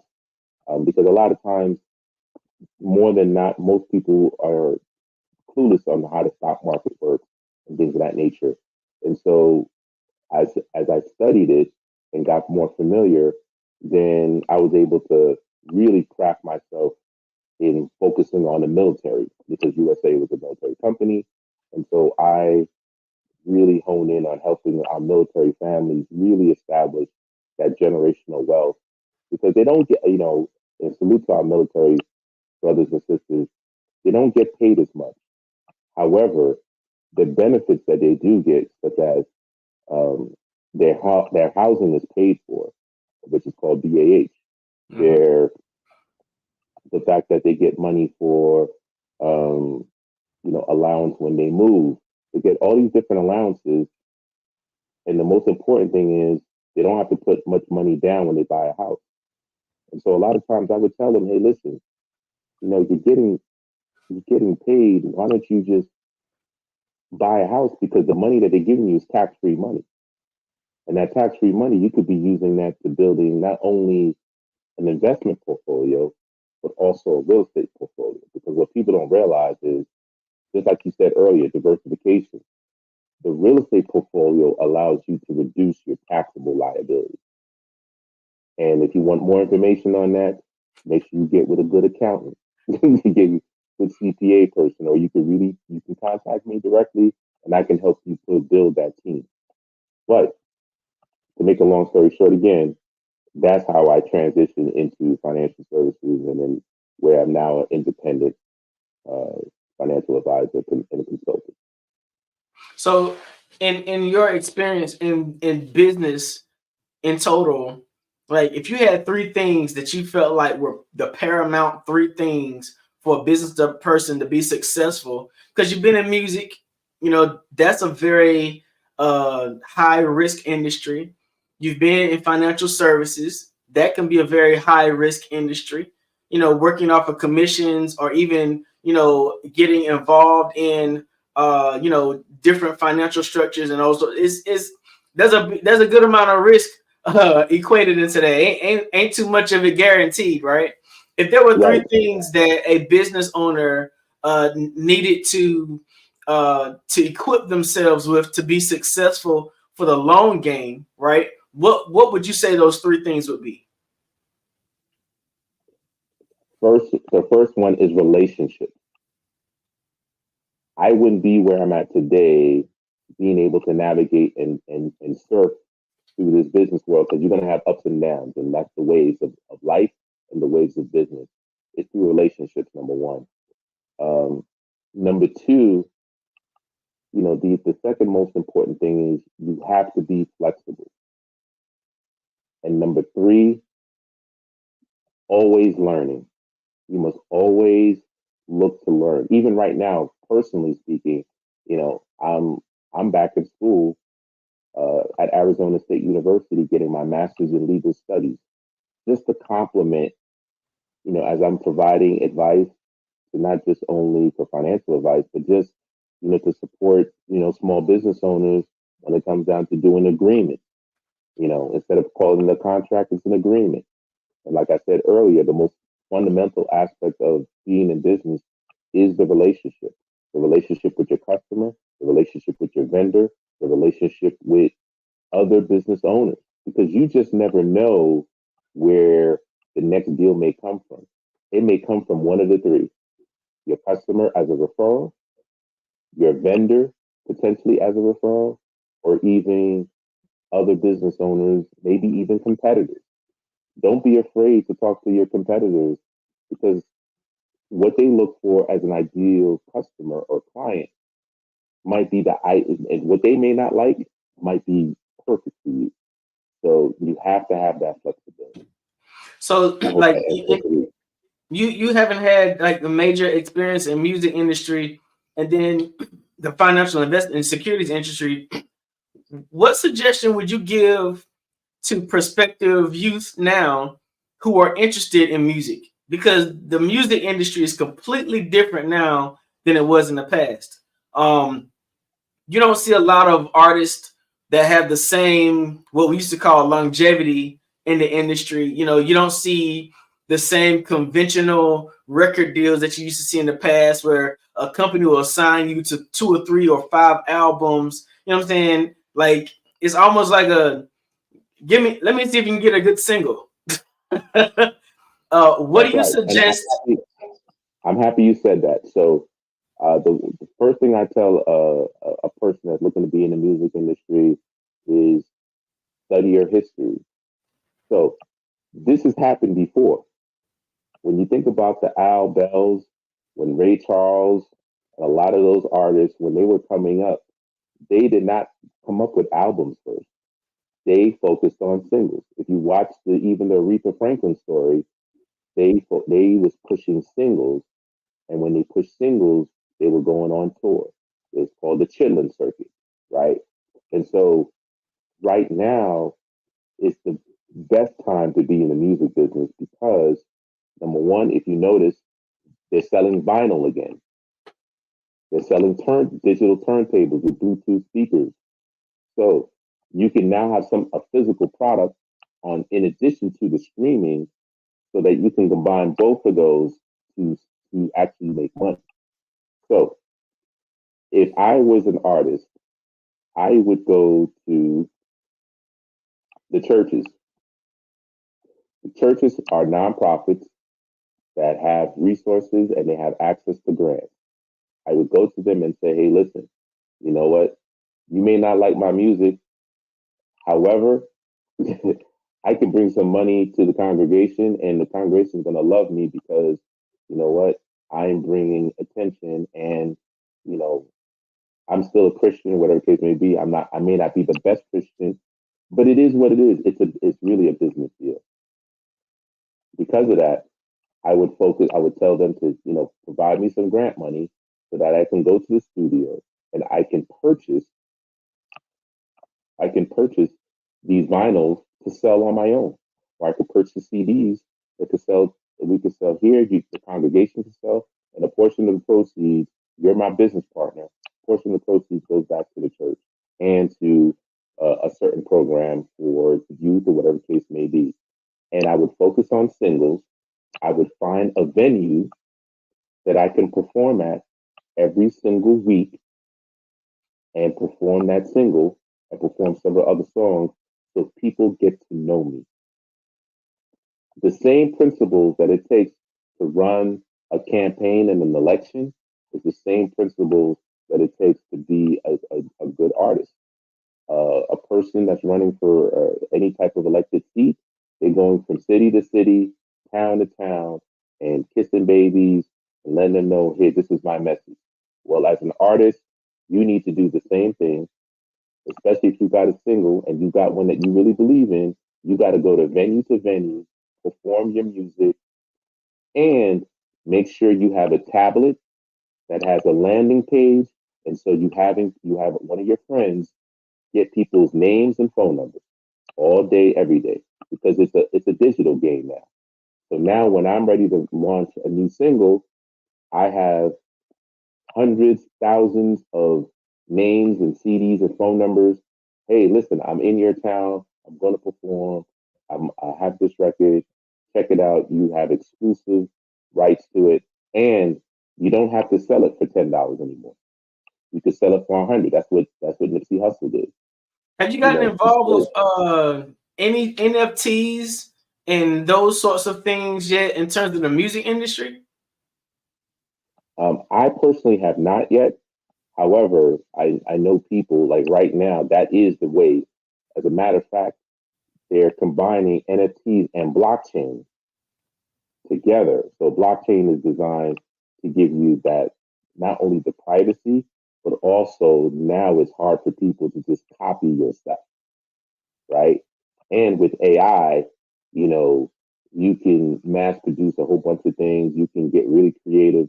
So that's the beauty right now with the whole technology is that, you know, you can really command what you want. And again, going back to what I was saying before, because if you put your music on an NFT with a blockchain bubble wrap, I call it, around it, then that's going to allow you to actually, you know, say, hey, listen, this single is not just for $10, it's for $100 or whatever value that you want to place on it on the cryptocurrency level. Either way. Wow, man, you have had such a wealth of experience and knowledge in both financial industries and the music industry. Like, what is your end game? You going to school again? That's phenomenal. Like, what are you trying to do in the end? So what I'm doing is I'm looking to build a media company, and so my business partner, Sol Wallace and Bart Phillips. Sol Wallace has worked with a lot of independent artists um, in the music industry, and really taken them much further. Before the whole independent artist was cool, she was doing it way before. And then Bart Phillips, my other business partner, he is, because I'm the owner of the company, so he is the curator of the BET Awards. Uh, he's done the Soul Train Awards, Source Awards. He's done commercials, working with the Black ad agency, the Burrell Communications Agency.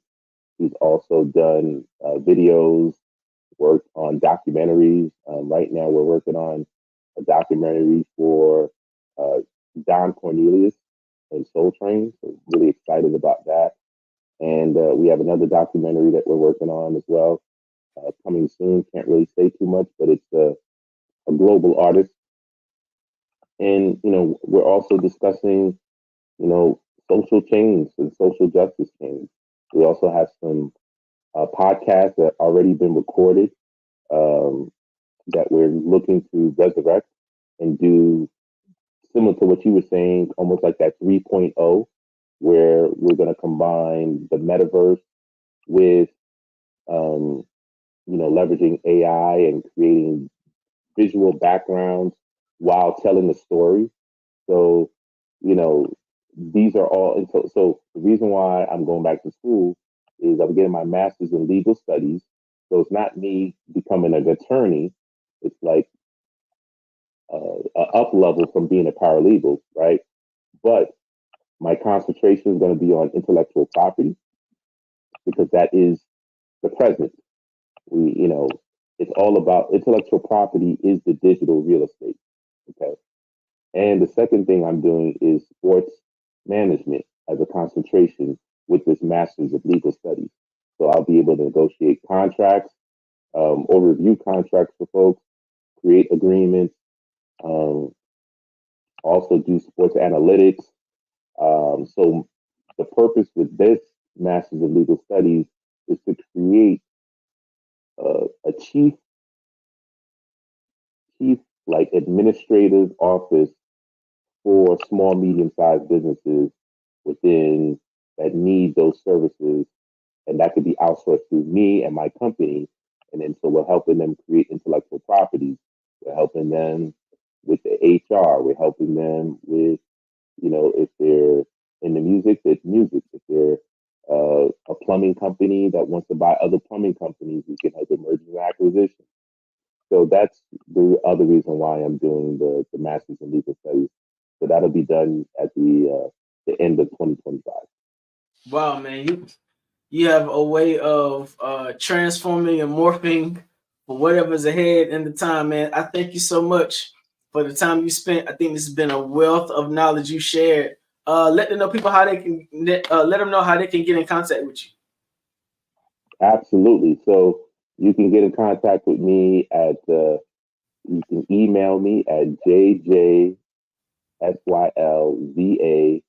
the number 1 at gmail.com, because we're still under construction with Sunseeker Media Group. It's going to be the name of the holding media company, Sunseeker Media Group. So we're working on our website there. And then you could reach me on Instagram at jjsilva1 at Instagram. I'm on X, but not as much. But I'm on X also as JJ Silva, SYLVA. And that's right, I'm on TikTok too. So TikTok, JJSYLVA, the number 1 as well on TikTok. Now I haven't done much yet. All this studying is kind of bananas. So between business and studying, I'm not that active on social media, but You can DM me there, and or if you want to dial me direct, my number is 646-867-3065. Again, 646-867-3065. I got to keep the New York in me, that's why. All right, gentlemen, it has been amazing. I was listening, I was taking notes. Oh, look at that. He has the New York cap up. Joel, one thing I do want to say, I love the tip on treat work as school, because we should learn everywhere we go. If we're open, we can learn everywhere. And when work is constant learning, you constantly grow. And so I love that part so very much. Thank you for being our guest. Thank you, Mr. RJ, for leading this fireside chat. And genius is common. I'll see you on the other side. Yes, ma'am. See you on the other side. All right, ladies and gentlemen, again, I am Frizelma Lynn. I am the Parenting 911 coach. And I want you to know that those of you who are parents, even grandparents, if you're struggling with the relationship with your children, if you're struggling with knowing what to do, go to www.parenting911.org and set up a discovery meeting with me. Also, I need to let you know that we are growing and moving and elevating, and we will be launching the Parenting 911 University this summer. Just as every school needs an SRO, every school also needs a Parenting 911 coach. We've got to bring parents back to the decision-making table and genuinely include them in the decisions for their children's academic success. So if you are a retired teacher, a retired educator, recently over the last couple of years, please go to www.parenting911.org, set up a strategy session with me so we can talk about what your future could look like. All right. Now, the Black Business Expo's mission is to raise funds for high school seniors going to college or K through 12 entrepreneurs. This expo is a fundraiser for students. You may go to www.blackbusinessexpousa.com to donate to the scholarship fund, or use the Cash App that is on the screen below, $BBXUSA. Our goal is to give laptops and up to $5,000 to 10 students. Students can register online at www.blackbusinessexpousa.com.